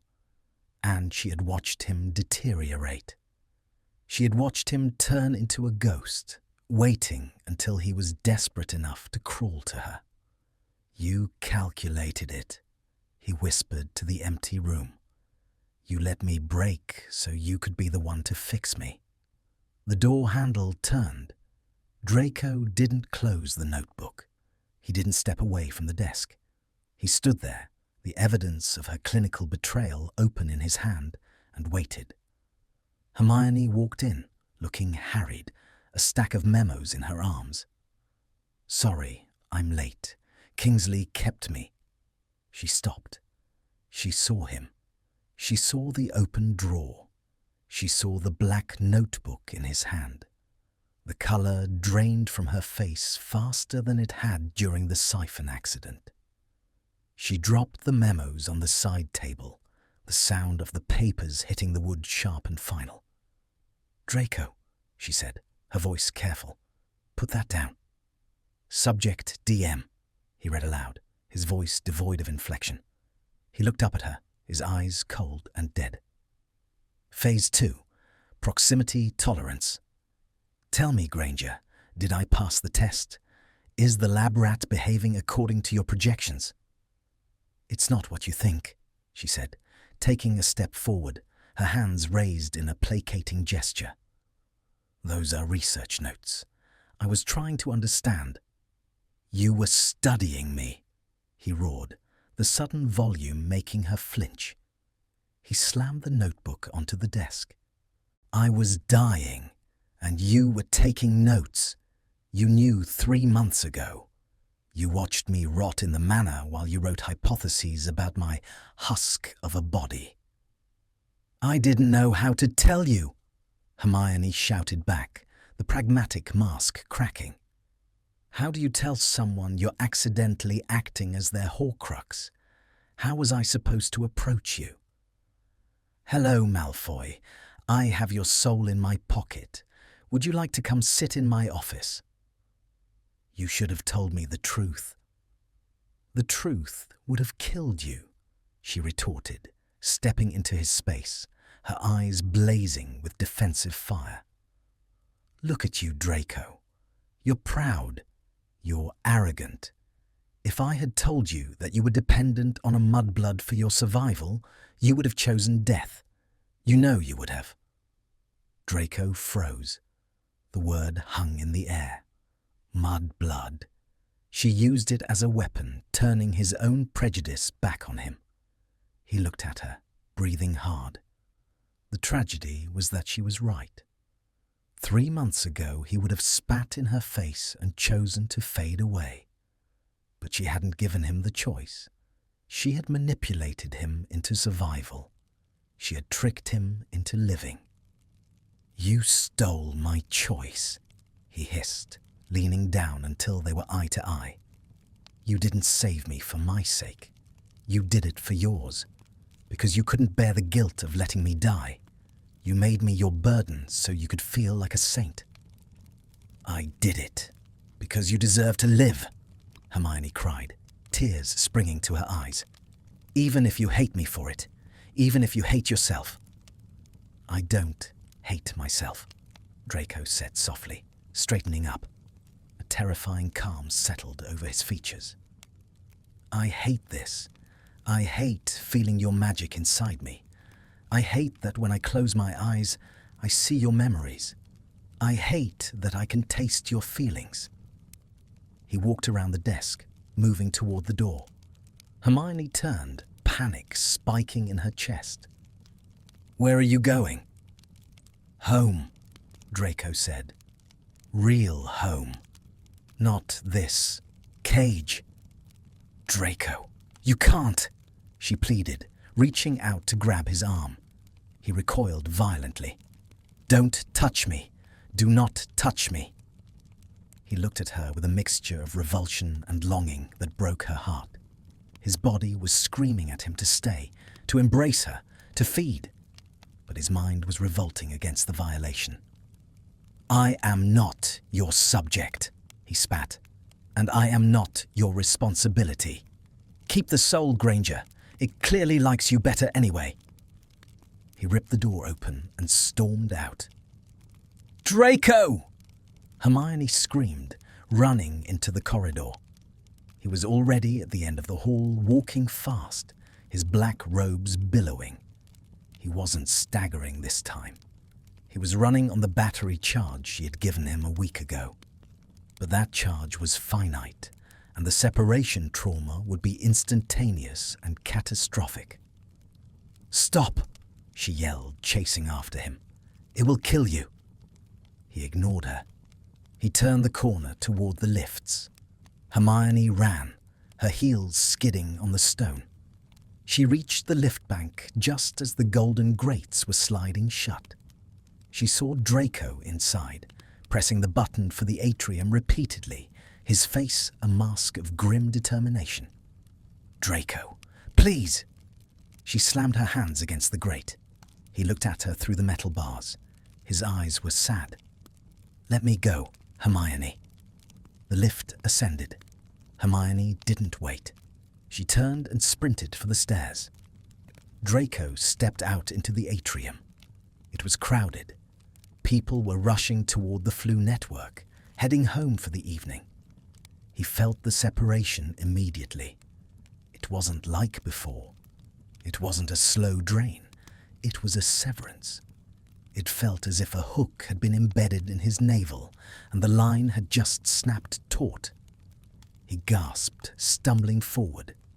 The noise of the atrium, the chatter, the whoosh of flames, the footsteps, suddenly amplified into a deafening roar. He gritted his teeth. Just get to the fireplace, he told himself.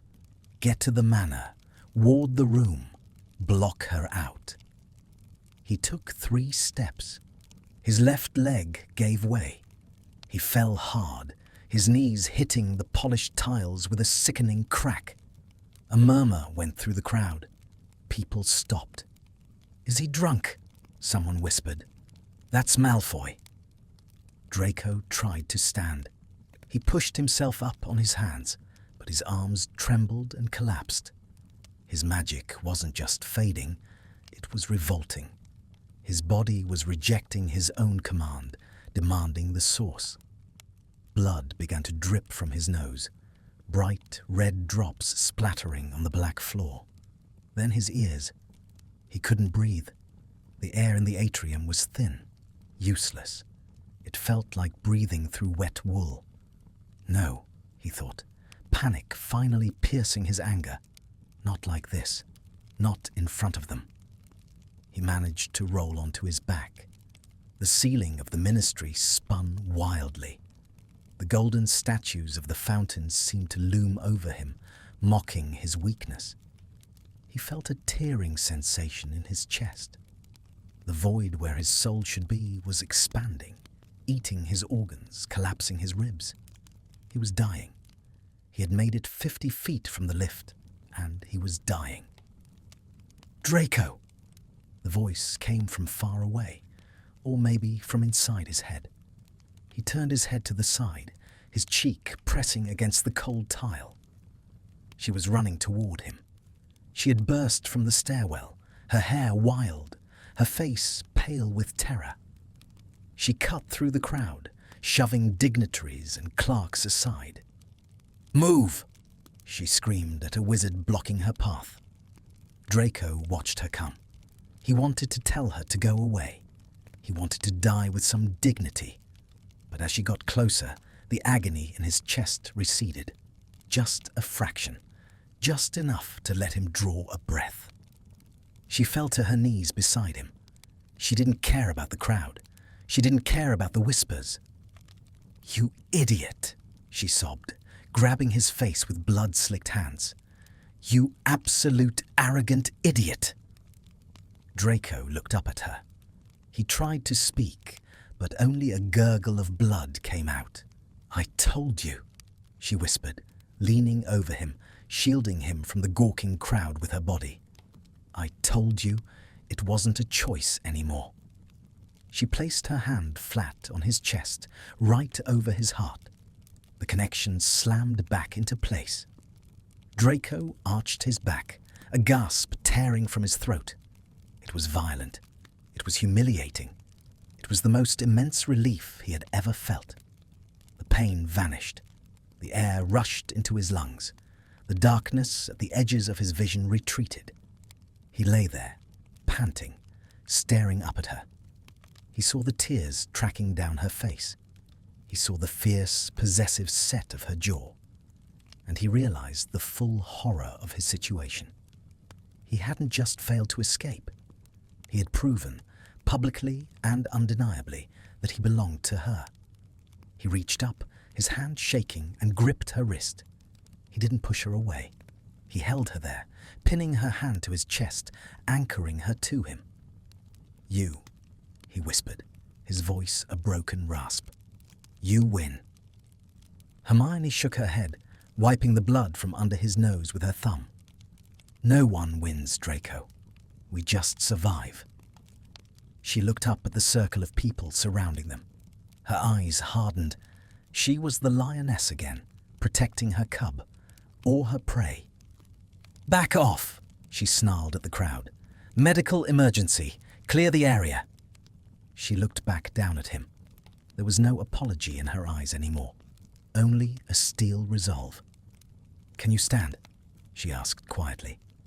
Draco tested his limbs. The strength was returning, fed by the contact. He nodded weakly. "Then get up," she commanded softly. "We're going back down." Draco closed his eyes for a second, accepting the defeat.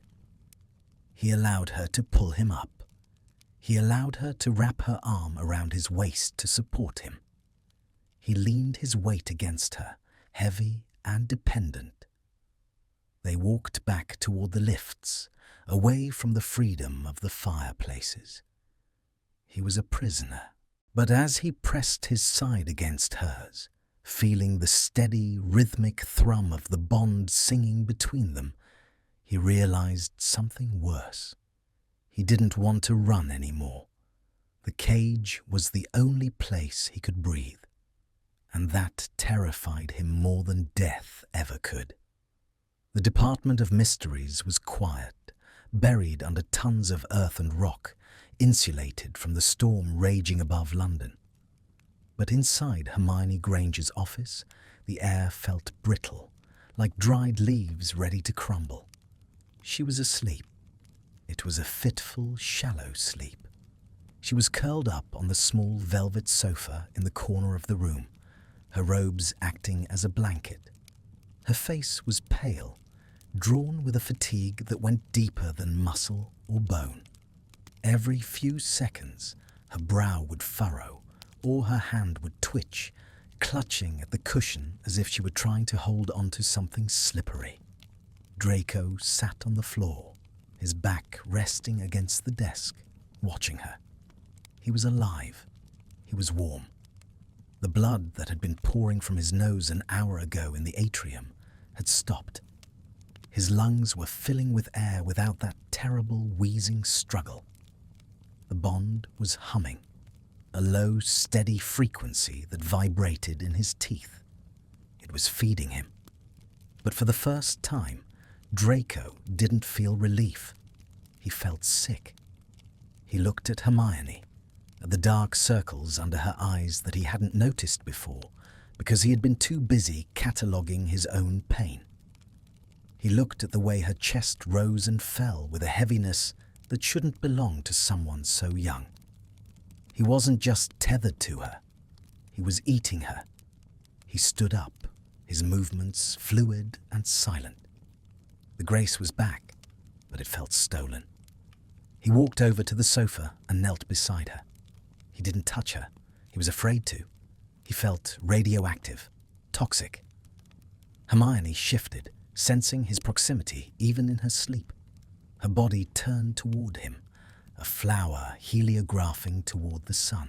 She let out a soft sigh, the lines of tension in her forehead smoothing out as the bond strengthened with the reduced distance. Draco flinched. The reaction was so instinctive, so biological. She was programmed to comfort him, and he was programmed to drain her. "Wake up, Granger," he whispered, his voice rough. Her eyes snapped open. There was no grogginess, only instant, sharp alertness. The soldier waking up in the trench. She sat up, gasping slightly, her hand flying to her chest. "What?" she asked, scanning the room for threats. "Is it unstable? Do you need—" "I'm fine," Draco interrupted, sitting back on his heels. "I'm perfectly, disgustingly fine." Hermione blinked, rubbing her face with her hands.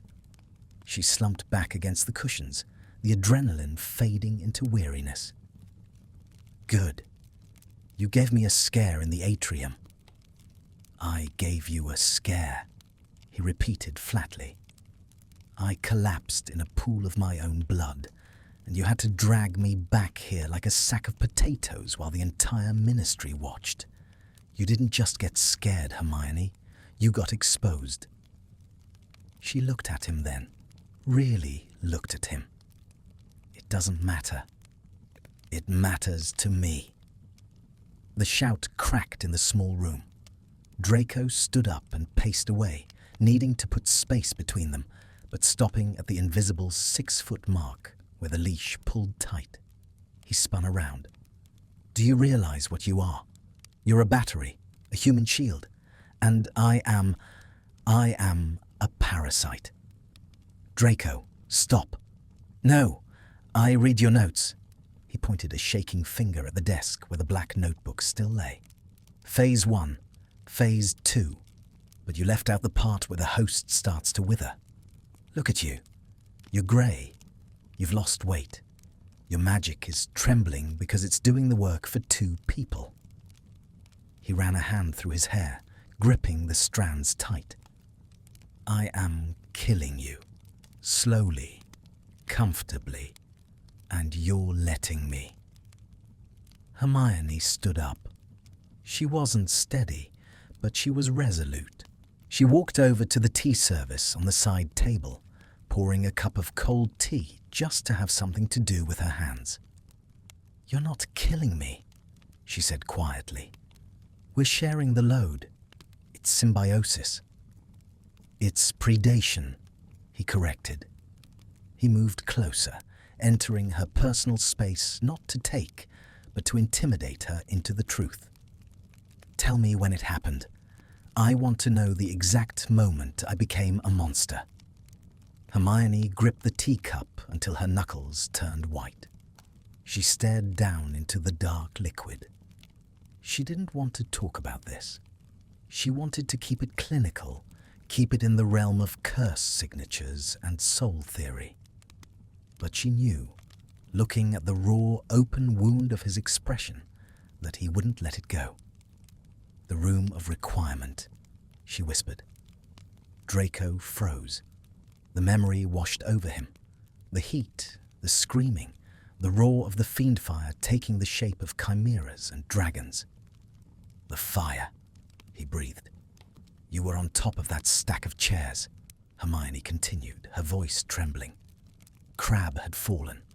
Goyle was unconscious. The fire was eating everything. It was so loud. She looked up at him, her brown eyes swimming with the reflection of that old terror. Harry was on the broom. He turned back for you, but I was the one who grabbed you. Do you remember? Draco nodded slowly. He remembered the grip on his arm, bruising, desperate.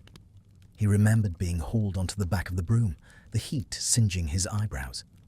I was terrified, Hermione confessed. Not just of the fire. I was terrified for you. I saw you there, looking so lost, so young. And in that moment, when our hands locked, I felt something snap. She took a step closer to him. Soul magic is old, Draco. It responds to trauma. It responds to intent. Voldemort split his soul with murder, but that's not the only way. How else? He asked, his voice barely audible. Desperation, she said. Pure, unadulterated will to survive. You were so afraid of dying that a piece of you let go. It was looking for a lifeline, and I was the one holding your hand. She reached out and touched his arm, replicating the grip from that day.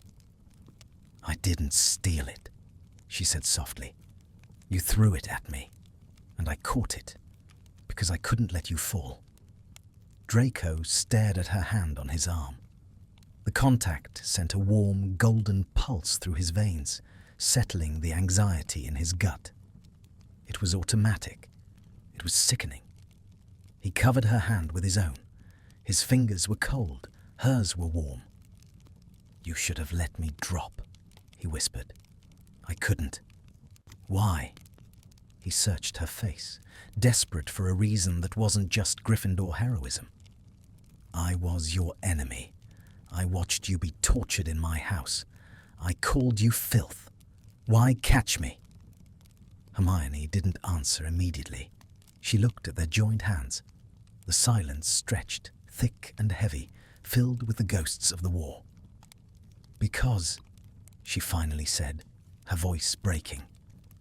Because even then, I think I knew that the world would be darker without you in it. The admission hung in the air, fragile and terrifying. Draco felt something shatter inside his chest. The wall he had built, the wall of sarcasm, of pride, of enemy, crumbled into dust. He looked at this woman, this muggle-born witch who had every right to want him dead, and saw the truth. She wasn't his jailer. She was his life raft. And she was drowning because he was too heavy. He didn't pull away. He stepped in. He wrapped his arms around her waist, pulling her flush against him. It wasn't the desperate, clawing need of the vampire anymore.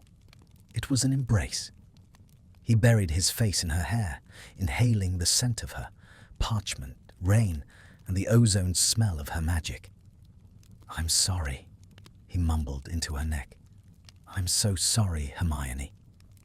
Hermione stiffened for a second, surprised by the tenderness. Then she melted. She brought her arms up, circling his neck, holding him. She rested her cheek against his shoulder. "It's okay," she whispered. "It's not okay," he said, pulling back just enough to look at her. His grey eyes were clear, fierce, and devastatingly sad. "I can feel it, you know. Now that I'm not fighting it, I can feel how tired you are." He raised a hand and traced the dark circles under her eyes with his thumb. The touch was feather-light, reverent. "You're carrying a double load," he murmured. "My darkness and your light. It's too much for one person." "I'm managing," she lied. "You're fading," he corrected, "and I won't let you." "What choice do we have?" Hermione asked, her voice rising with a hint of hysteria. "We can't separate. If we cut the bond, you die." "Maybe," Draco said. "Or maybe we just stop fighting the current." He leaned his forehead against hers. The position was intimate, the kind of closeness shared by lovers in the dark, but the context was survival. "I've been resisting," he explained softly. "I've been trying to stay separate, trying to keep Draco Malfoy distinct from Hermione Granger. And that resistance is what's draining you. It's the friction." So, he exhaled, his breath ghosting over her lips. "I stop fighting. I accept it." "Accept what?"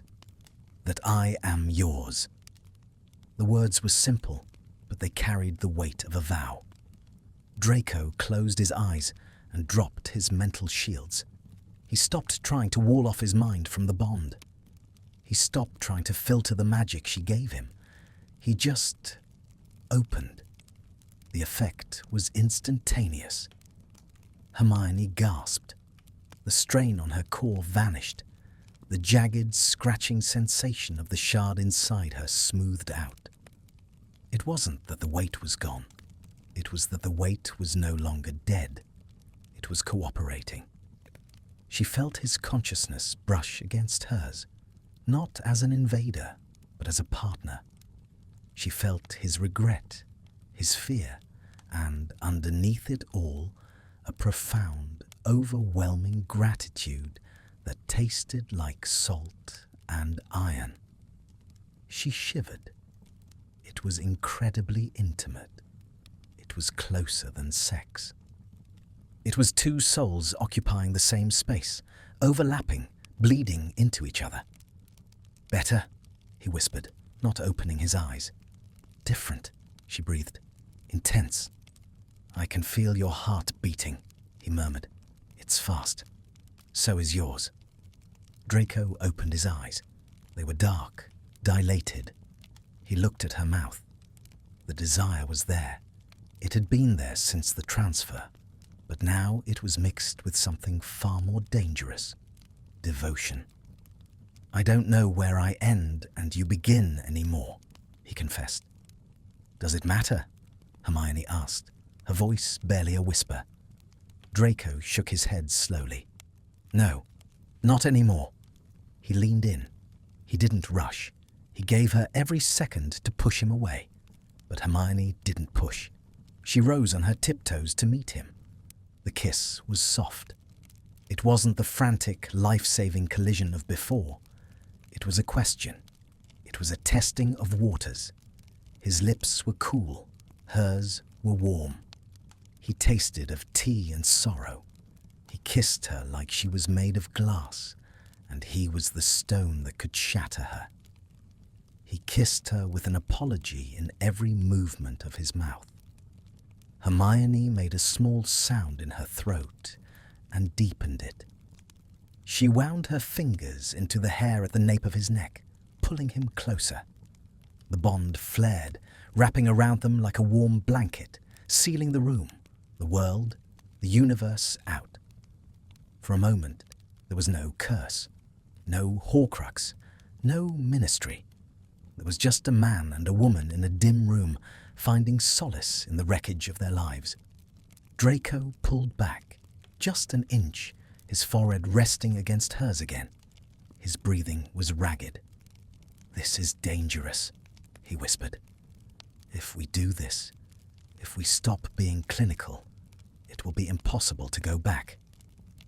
"We can't go back anyway, Draco," Hermione said, her eyes searching his. "The only way is through." Draco let out a shaky breath. He ran his hands down her arms, gripping her hands, interlacing their fingers. He looked at their joined hands, the pale aristocrat's skin against the warmth of hers. The scar on her forearm, mud blood, hidden beneath her sleeve, against the dark mark on his, hidden beneath his. Two scarred people, one shared soul. "Then we go through," he said. But even as he said it, a shadow passed over his face.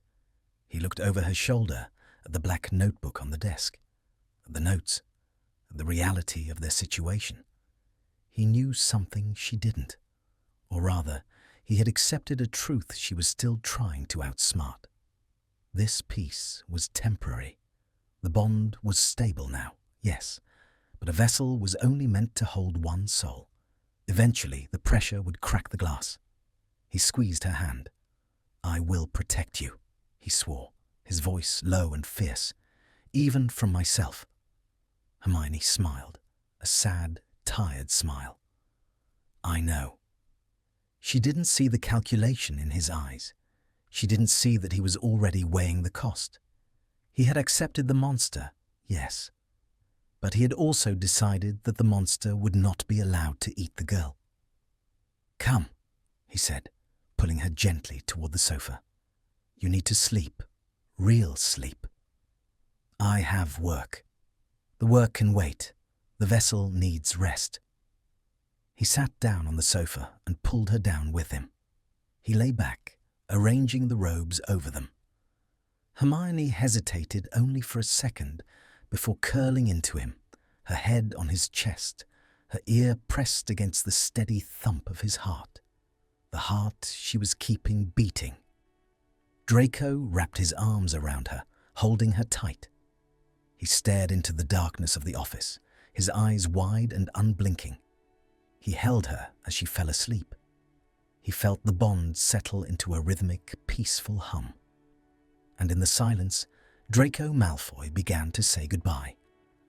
Not with words, but with the quiet resolve of a man who finally understood that the only way to save the thing you love is to let it go, even if it tears you apart.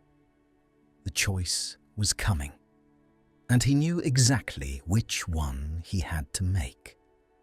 The office of the Minister for Magic was vast, circular, and oppressive. It was designed to make anyone standing on the plush carpet feel small, and today it was succeeding. Hermione stood in the center of the room, her hands clasped behind her back, her posture rigid. Beside her, Draco Malfoy stood like a statue carved from ice, his gaze fixed on a point somewhere above Kingsley Shacklebolt's left shoulder. They were not touching.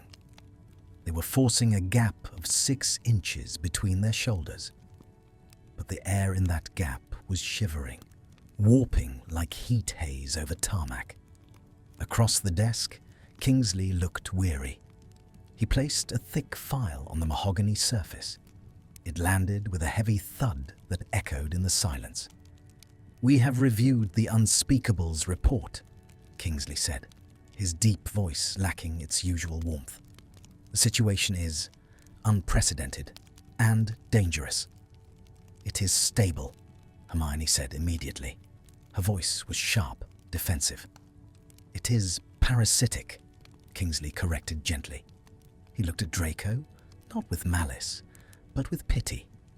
"Mr. Malfoy is currently existing on borrowed magic. He is draining a ministry asset. He is draining you, Hermione. The medical board has run the projections. At the current rate of consumption, your core will begin to degrade within a year. In 5 years, you will be a squib. In 10, you will be dead." Draco didn't flinch. He had already done the math. He knew the cost of his rent. "We have a solution," Kingsley continued. He tapped the file. "The separation protocol." Hermione's breath hitched. "That's a theoretical ritual. It's never been tested on a living host." "It involves a high-frequency magical surge," Kingsley explained, his eyes hard. "It will shatter the connection. It will forcibly expel the foreign soul fragment from your core." "And the fragment?" Hermione asked, though she already knew the answer. "It will dissipate," Kingsley said quietly. "And Mr. Malfoy's body, without the soul to sustain it, will cease to function." Silence. Thick, suffocating silence. It was an execution order. Clean, bureaucratic, and framed as a medical procedure. Draco moved then. He took a step forward, closing the distance to the desk. He didn't look at Hermione. He looked at the quill sitting next to the file. "Where do I sign?" he asked. His voice was cool, bored even. It was the voice of the boy who had fixed the vanishing cabinet, the voice of a man doing what had to be done. "Draco." "No," Hermione whispered. The bond inside her lurched, a violent spike of panic that wasn't hers. Or maybe it was. It was impossible to tell anymore. "It's the logical choice, Granger," Draco said, finally turning to look at her. His eyes were clear, terrifyingly sane. 10 years of a half-life, dragging you down with me. Or a clean break. You get your life back. I get peace. "You get death," she snapped. "I've been dead since the fire," he countered softly. "We've just been delaying the funeral." He reached for the quill. His hand was steady. He was going to do it. He was going to sign his own death warrant to save her from the slow erosion of being his vessel. "I authorize the procedure," Draco said to Kingsley. "I am of sound mind. I request the separation protocol be administered immediately." Kingsley nodded slowly, picking up the parchment. "If you are willing, Draco, we can prepare the chamber tonight. Hermione, you will need to be sedated for the extraction." "No." The word wasn't a plea. It was a command. Hermione stepped forward. She didn't grab Draco's hand. She grabbed the file. With a violent, jerking motion, she ripped the parchment in half. The sound of tearing paper was shocking in the quiet room. "Hermione!" Kingsley stood up, his authority flashing. "You are not thinking clearly. The bond is compromising your judgment." "My judgment is perfect," Hermione hissed, throwing the torn pieces onto the desk. She turned to Draco, her eyes blazing with a ferocity that made him step back. "You don't get to decide this. You don't get to be the martyr." "I am trying to save you," Draco shouted, his composure shattering. "Why won't you let me? Why do you want to carry this thing? It's a parasite, Hermione. It's eating you." "Because it's mine," she screamed back. The confession rang through the room, hanging in the air like a blade. Hermione's chest was heaving. She reached out and grabbed Draco's lapels, yanking him down until their faces were inches apart. She didn't care about Kingsley. She didn't care about the ministry. "You are inside me," she whispered furiously, her voice trembling with the weight of the truth. Your soul is woven into mine. If they rip you out, they will tear me apart. Do you understand? There is no clean break. If you die, I break. I won't just be a squib, Draco. I will be empty. I will be a graveyard. Draco stared at her, his lips parted in shock. He had thought he was the burden. He hadn't realized that the roots had gone so deep that the tree could no longer survive without the vine. You're lying, he breathed. You're saying that to stop me. Check the projections, Hermione challenged, tears spilling down her cheeks. Look at the psychological damage reports for Horcrux separation. The host never recovers. Never. She softened her grip, her hands sliding up to cup his face. Her thumbs brushed his cheekbones, marking him.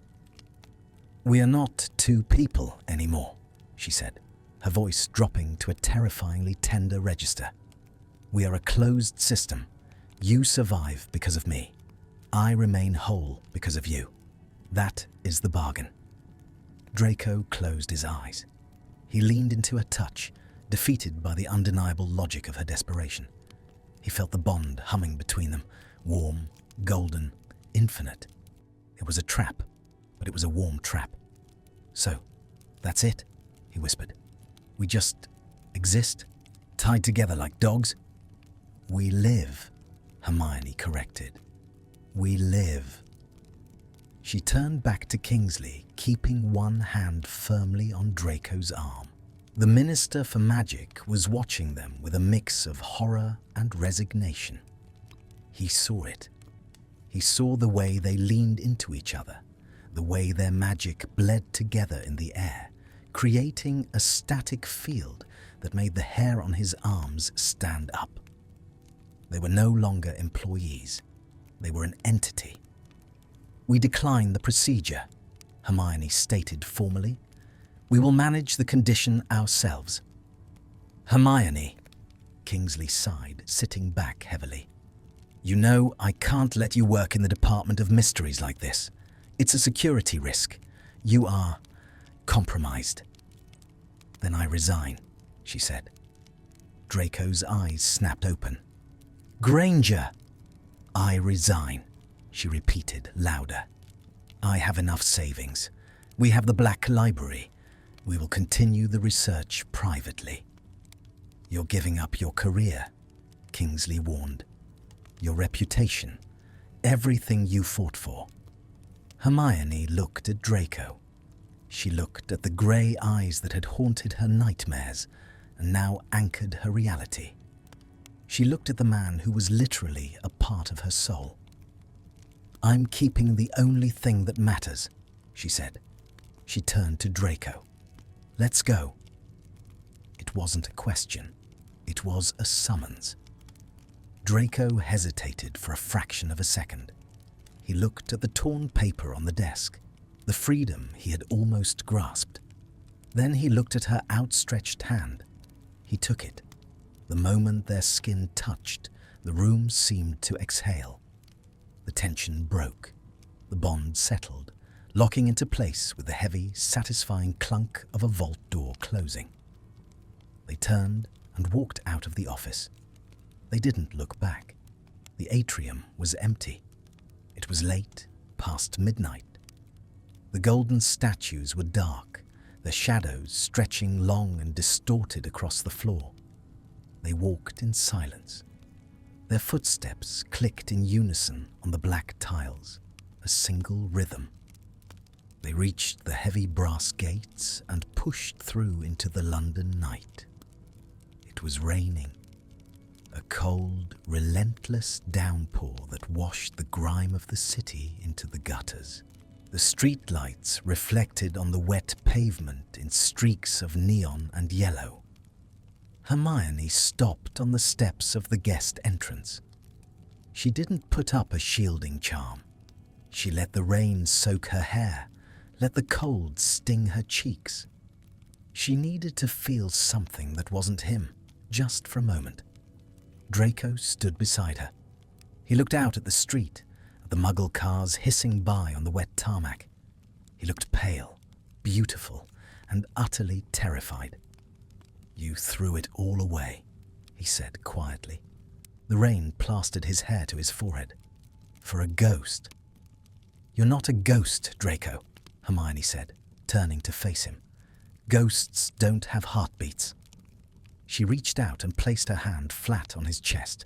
It was beating, strong, steady, driven by her blood, her magic, her will. "We are going to figure this out," she promised. "We will find a way to stabilize the consumption. We will find a balance." "And if we don't?" Draco asked. He covered her hand with his, pressing it harder against his heart. "If I keep taking and taking until there's nothing left of you?" "Then we go out together," Hermione said simply. The horror of the statement hung between them. It wasn't romantic. It was morbid. It was the logic of a cancer cell and its host deciding to go down with the ship. But in the cold rain, under the orange glow of the street lamp, it felt like the only truth left. Draco looked at her. He saw the fierce intelligence in her eyes, but he also saw the madness, the slight wideness of the pupil, the obsession. The bond had broken her too. It had stripped away her morality and left only survival. He had wanted to save her. But looking at her now, he realized she didn't want to be saved. She wanted to be consumed. "You're terrifying," he whispered, a smile touching the corner of his mouth. Not a smirk, but a genuine, broken smile. "I'm yours," she replied. Draco stepped closer. The boundaries of the world fell away. There was no ministry, no war, no past. There was only the radius. He wrapped his arm around her waist, pulling her flush against his soaked body. He lowered his head. "Then take me home," he murmured against her lips. He kissed her. It wasn't gentle. It tasted of rain and desperation. It was a seal on a dark pact. As their mouths moved together, Hermione felt the shard of his soul inside her flare with triumph. It was home. It was safe.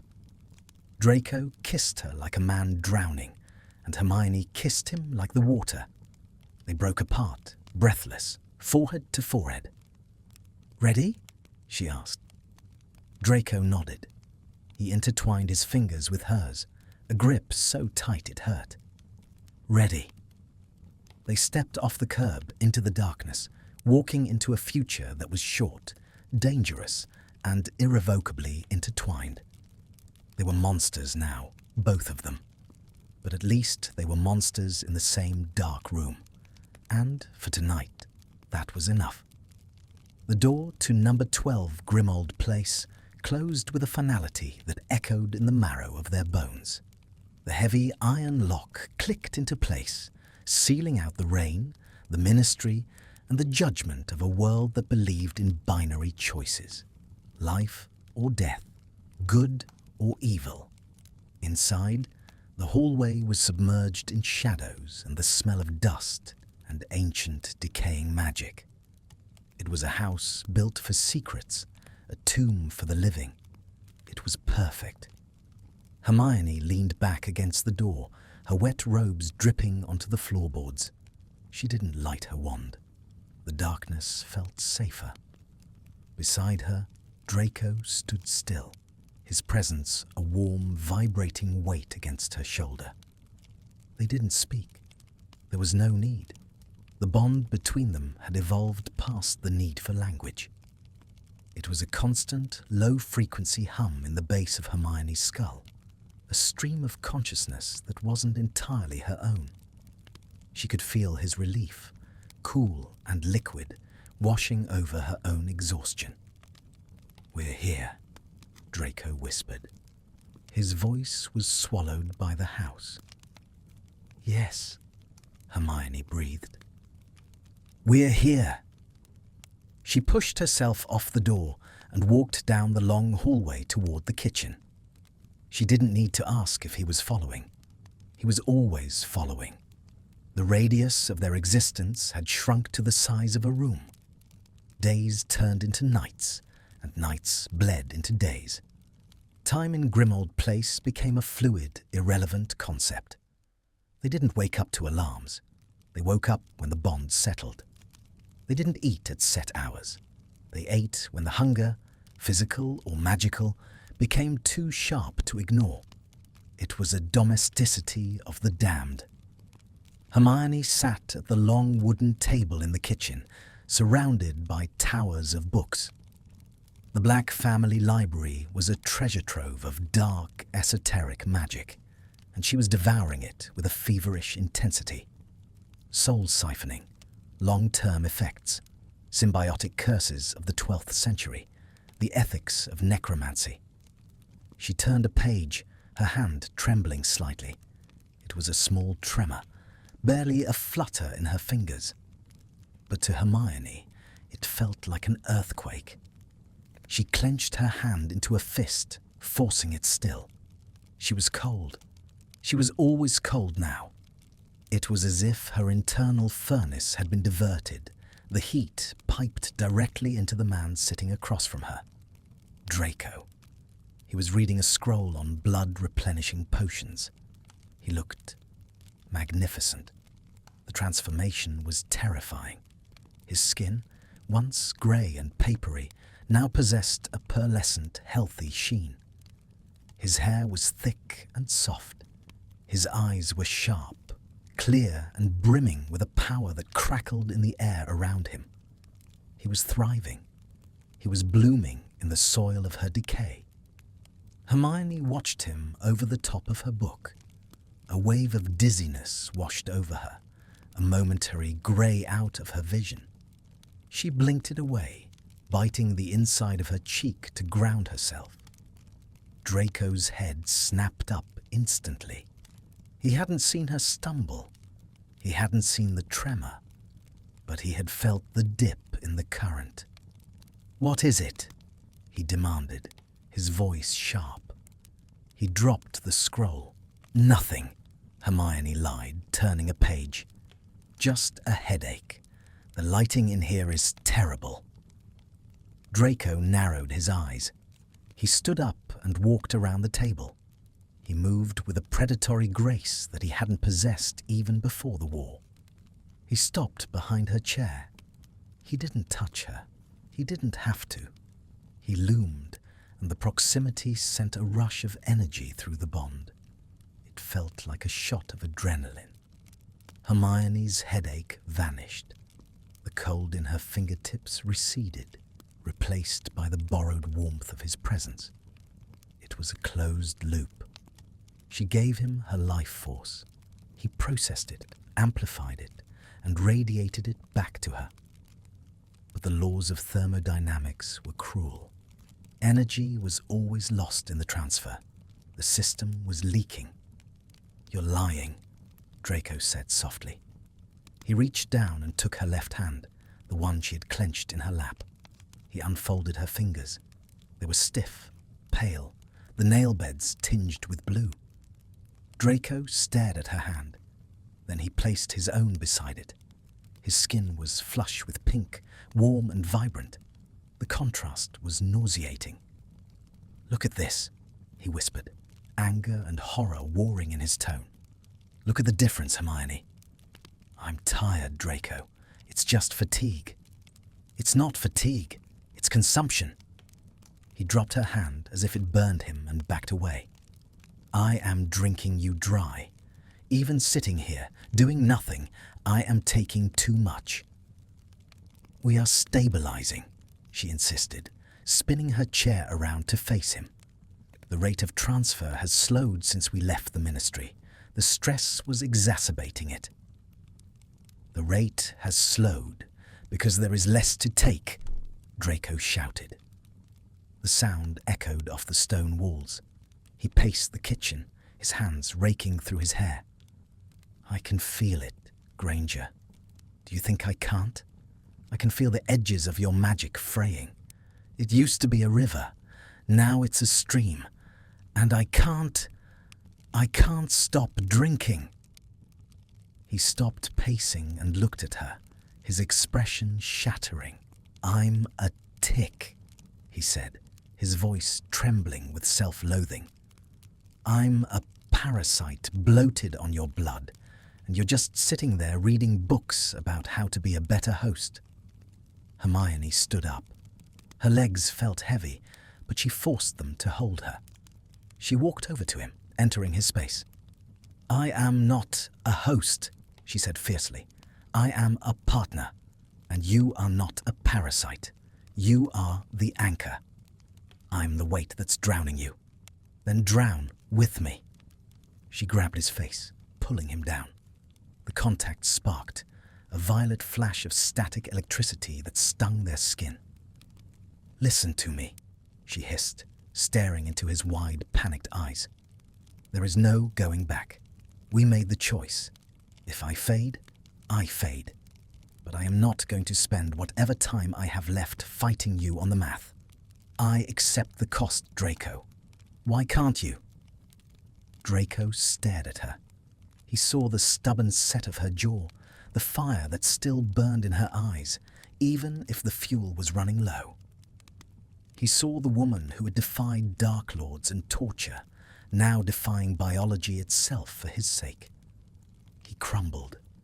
He sank to his knees on the stone floor, wrapping his arms around her waist, burying his face in her stomach. "Because I don't want to live in a world where you fade," he muffled into her robes. "I don't want the light to go out." Hermione looked down at him, the proud scion of the House of Malfoy, kneeling on the kitchen floor of a house he hated, clinging to a muggle-born witch. She ran her fingers through his hair. It was soft, alive. "Then be the light for both of us," she whispered. That night, the boundaries dissolved completely. They lay in the master bedroom, in Sirius Black's old four-poster bed. The room was cold, drafty, but under the heavy duvet, the heat was tropical. They slept entangled. It was a medical necessity now.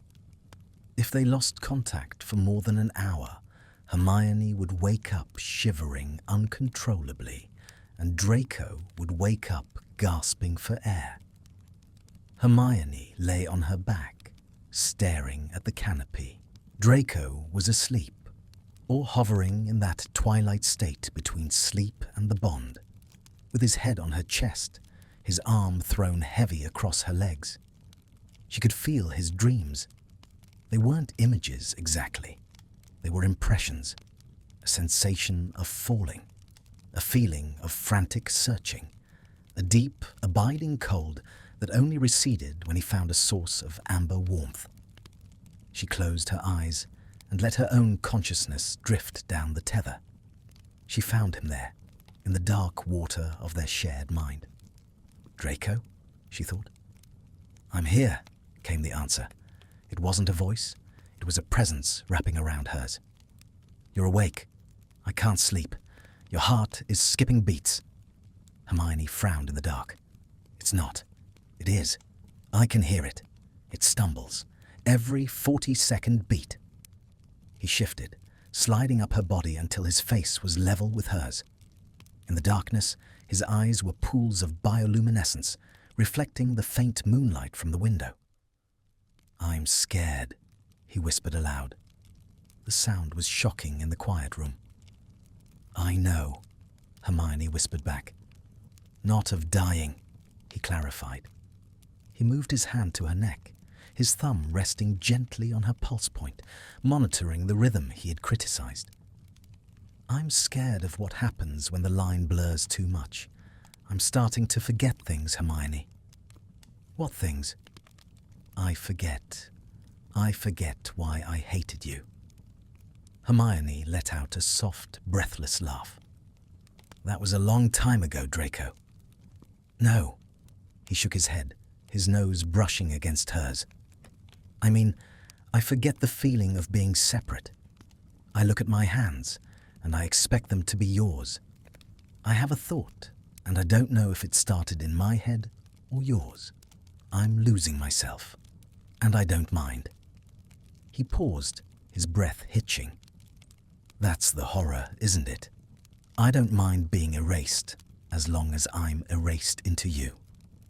Hermione felt a tear slide down her temple into the pillow. The confession was the most romantic and most terrifying thing she had ever heard. It was the definition of codependency written in soul magic. "We aren't being erased," she whispered, shifting so she could kiss the corner of his mouth. "We're evolving. It's a new state of matter." "A compound," he murmured, kissing her back. "Volatile, unstable, enduring." He kissed her properly then. It wasn't hungry. It was slow, deep, and heavy with grief. It was a kiss that tasted of goodbyes, spoken in the middle of a hello. As they moved together, the magic surged. It didn't just flow from her to him anymore. It swirled. It created a vortex. Hermione felt her own weakness recede, pushed back by the sheer force of his vitality. He was feeding it back to her. He was pushing his own strength, the strength he had stolen from her, back into her veins. It was a dangerous feedback loop, a resonance cascade. "Draco, stop!" she gasped, breaking the kiss. "You're pushing too hard. You'll burn us out." "I'm giving it back," he panted, his forehead resting against hers. Take it back." "I can't," she cried softly. "It doesn't work that way. You can't pour water back into the pitcher from the glass without spilling it." "Then we spill it," he growled. He held her tighter, refusing to break the connection. For a moment, Hermione felt a surge of heat so intense she thought she would incinerate. Her heart hammered. Not a stumble, but a gallop. She felt strong. For the first time in months, she felt powerful. But she looked at Draco. He was pale again. The pearl sheen was fading. His eyes were dimming. He was draining himself to refill her. "No!" She shoved him back. It took all her strength, her newly returned strength, to break his grip. She rolled to the edge of the bed, gasping, her skin burning. "Don't you ever do that again!" she screamed, her voice cracking. "Do you hear me? You stay the parasite. You take. You do not give." Draco lay on his back, chest heaving, a triumphant, reckless smirk on his lips. Felt good, didn't it, to be whole again? "It felt like murder," Hermione sobbed, clutching her chest. "If you try to save me by killing yourself, I will never forgive you. I will haunt you, Draco Malfoy. I swear it." Draco turned his head to look at her. The smirk faded. The resignation returned. "We can't sustain this, Hermione. The math doesn't work. The entropy is increasing." "I will find a way," she vowed, though she knew he was right. She crawled back to him, but she didn't touch him. She hovered, protecting him from his own martyrdom. "We just need more time." "We don't have time," he whispered to the ceiling. "The vessel is cracking. Then we reinforce it." "With what?" Hermione looked around the dark, oppressive room. She looked at the shadows that seemed to be inching closer. She looked at the man who was half her soul and all of her heart. "With everything else," she said darkly. She reached out and took his hand. "Tomorrow we stop reading about stabilization," she announced, her voice turning cold and clinical, the voice of the unspeakable. "Tomorrow we start reading about transfer." Draco went still. "Transfer to what?" "Not what," Hermione said. "Who?" Draco sat up, horror dawning on his face. "Hermione, no. That's dark arts. That's sacrificial magic." "I don't care," she said. And the terrifying thing was, she meant it. The erosion of her morality was complete. She would burn the world to keep him warm. "You've changed," Draco whispered, looking at her as if she were a stranger. "I adapted," she corrected. She lay back down, pulling the duvet up to her chin, her eyes hard and dry. "Go to sleep, Draco. We have a lot of work to do." The silence that followed was not peaceful. It was the heavy, suffocating silence of a line being crossed. Draco lay back down, but he didn't close his eyes. He stared into the dark, feeling the bond hum between them. It wasn't a love song anymore. It was a war drum. And for the first time, he was terrified not of what the magic would do to him, but of what it had already done to her. The library of Grimmauld Place had always been a graveyard of good intentions, but tonight it looked like an autopsy room. Hermione had cleared the long table of books. In their place, she had drawn a circle in chalk mixed with crushed moonstone and something darker, something that smelled of iron. She stood at the edge of the circle, her sleeves rolled up, revealing arms that had become terrifyingly thin. Her hair was a wild halo, static charged by the ambient magic she was channeling. She was vibrating, not with fear, but with the manic, terrifying precision of a scientist who has decided that ethics are just another variable to be eliminated. Draco stood in the doorway. He had been watching her for 10 minutes. He felt the sickness in his gut, not the soul sickness of the bond, but a human nausea. He watched the woman who had once slapped him for insulting a hippogriff prepare a ritual that required a living sacrifice. It wasn't a person. Not yet. On the table, inside the circle, lay a rabbit. It was asleep, sedated. A small white thing, breathing rapidly. "It's a transfer of vitality," Hermione muttered to herself, double-checking the runes. "Biological mass is negligible, but the life spark, if I amplify the spark with a soul-cleaving chant." "Hermione!" She didn't look up. "Not now, Draco. I have the arithmancy balanced. If we use a conduit, we can siphon the entropy from the bond into a third vessel. We can stabilize the decay." "It's a rabbit today," Draco said, his voice quiet, stepping into the room. "What is it tomorrow? A goat? And next month? When the animal's sparks aren't strong enough to feed the hunger?" "We do what is necessary," she snapped, finally looking at him. Her eyes were dead. The warm, brown depths were gone, replaced by a flat, hard obsidian. She looked at him, not with love, but with calculation. She was assessing his pallor, his energy levels. She was measuring him.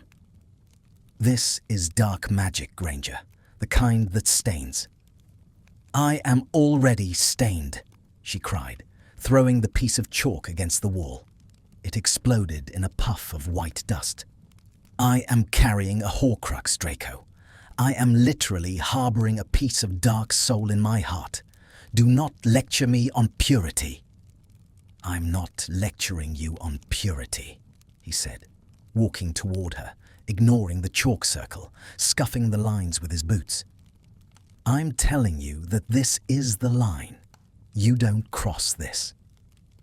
"The line moved," she yelled, her voice cracking. "The line moved the day you fell in the atrium. The line moved when I decided that keeping you alive was more important than my soul." She grabbed the knife from the table. It was a silver ritual dagger, black family heirloom. "Get back," she warned, her hand shaking. "I'm going to perform the transfer. I need to see if it works. I need to see if I can offload the drain." "No." Draco didn't draw his wand. He didn't raise a shield. He walked straight up to her, past the circle, past the sleeping rabbit. He stopped when the tip of the knife was an inch from his chest. "You want to cut something?" he whispered, his grey eyes locked on hers.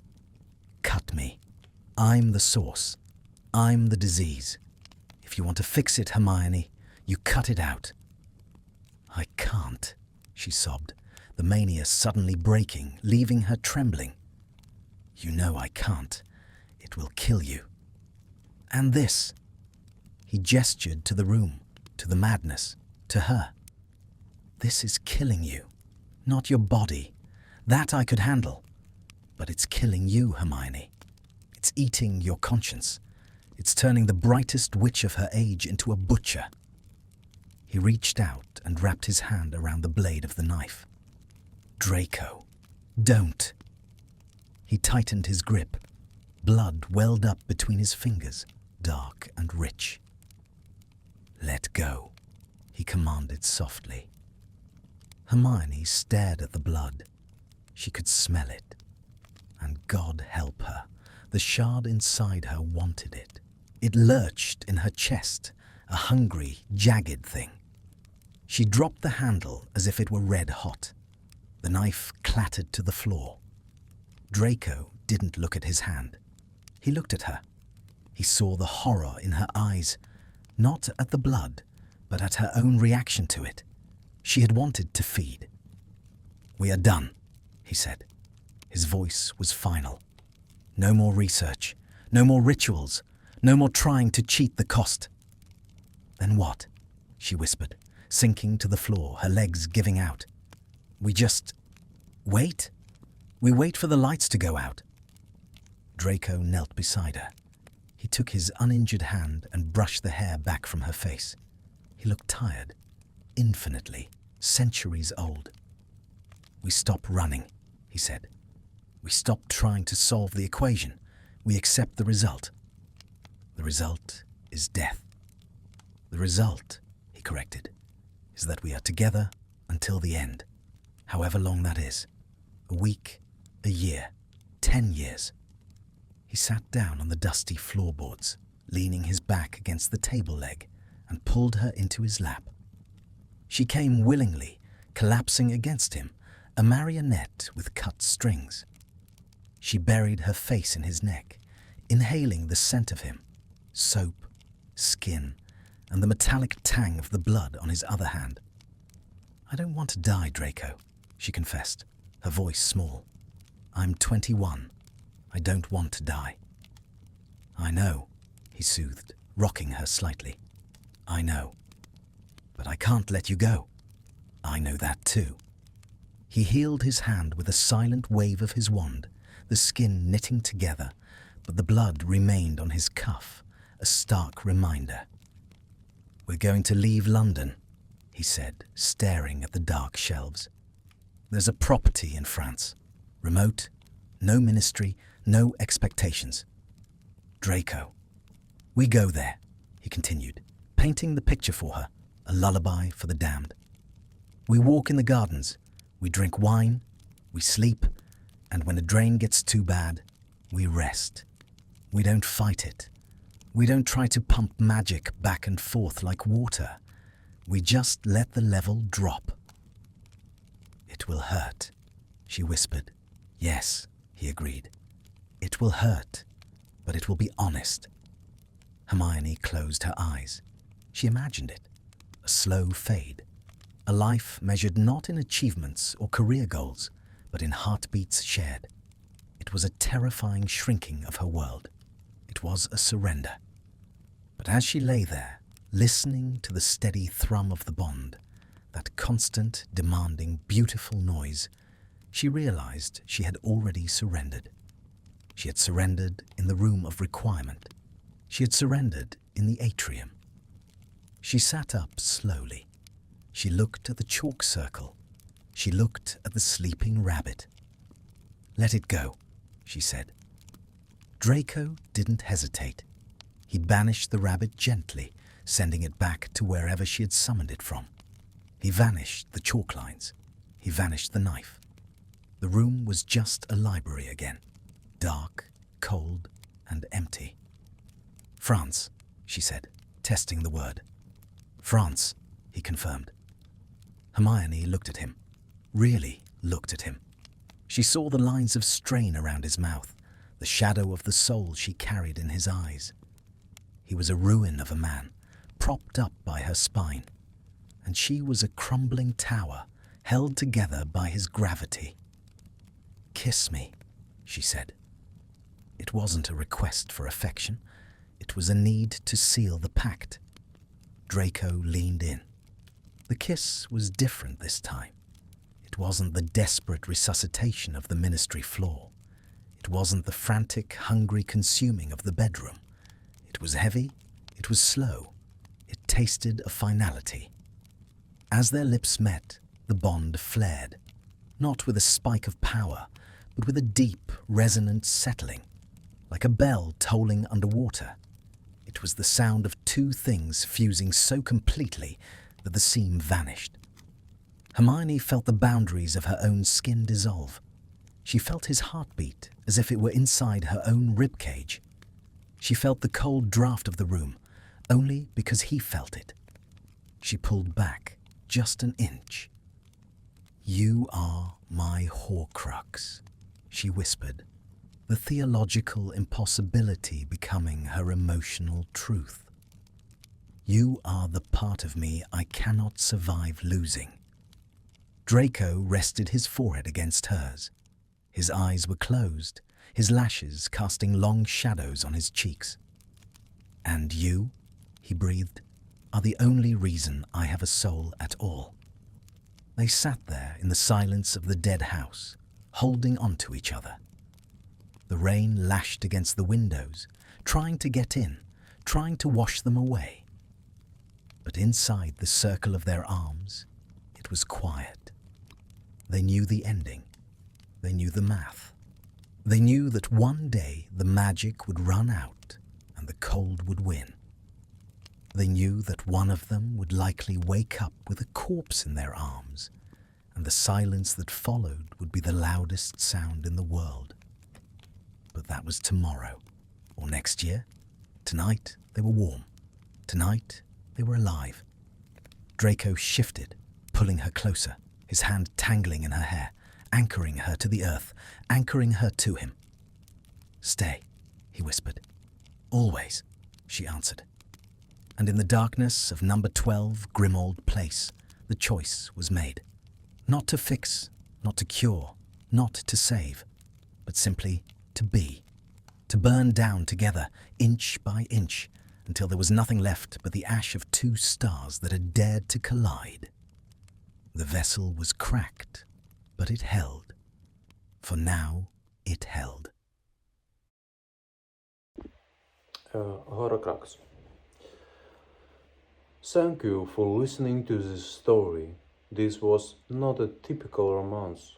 It was dark, it was heavy, but I think it was also beautiful. I wanted to write about a love that not is safe. I wanted to write about survival. Draco and Hermione are broken here. They have many scars. But when they are together, they are not alone. Sometimes love is not about flowers and happy ending. Sometimes love is just needing someone to breathe. It is holding someone's hand in the dark, so you are not afraid. They choose to burn together, and I hope for a few minutes you felt that fire too. Thank you for being here with me. Take care of yourself and see you in the next story.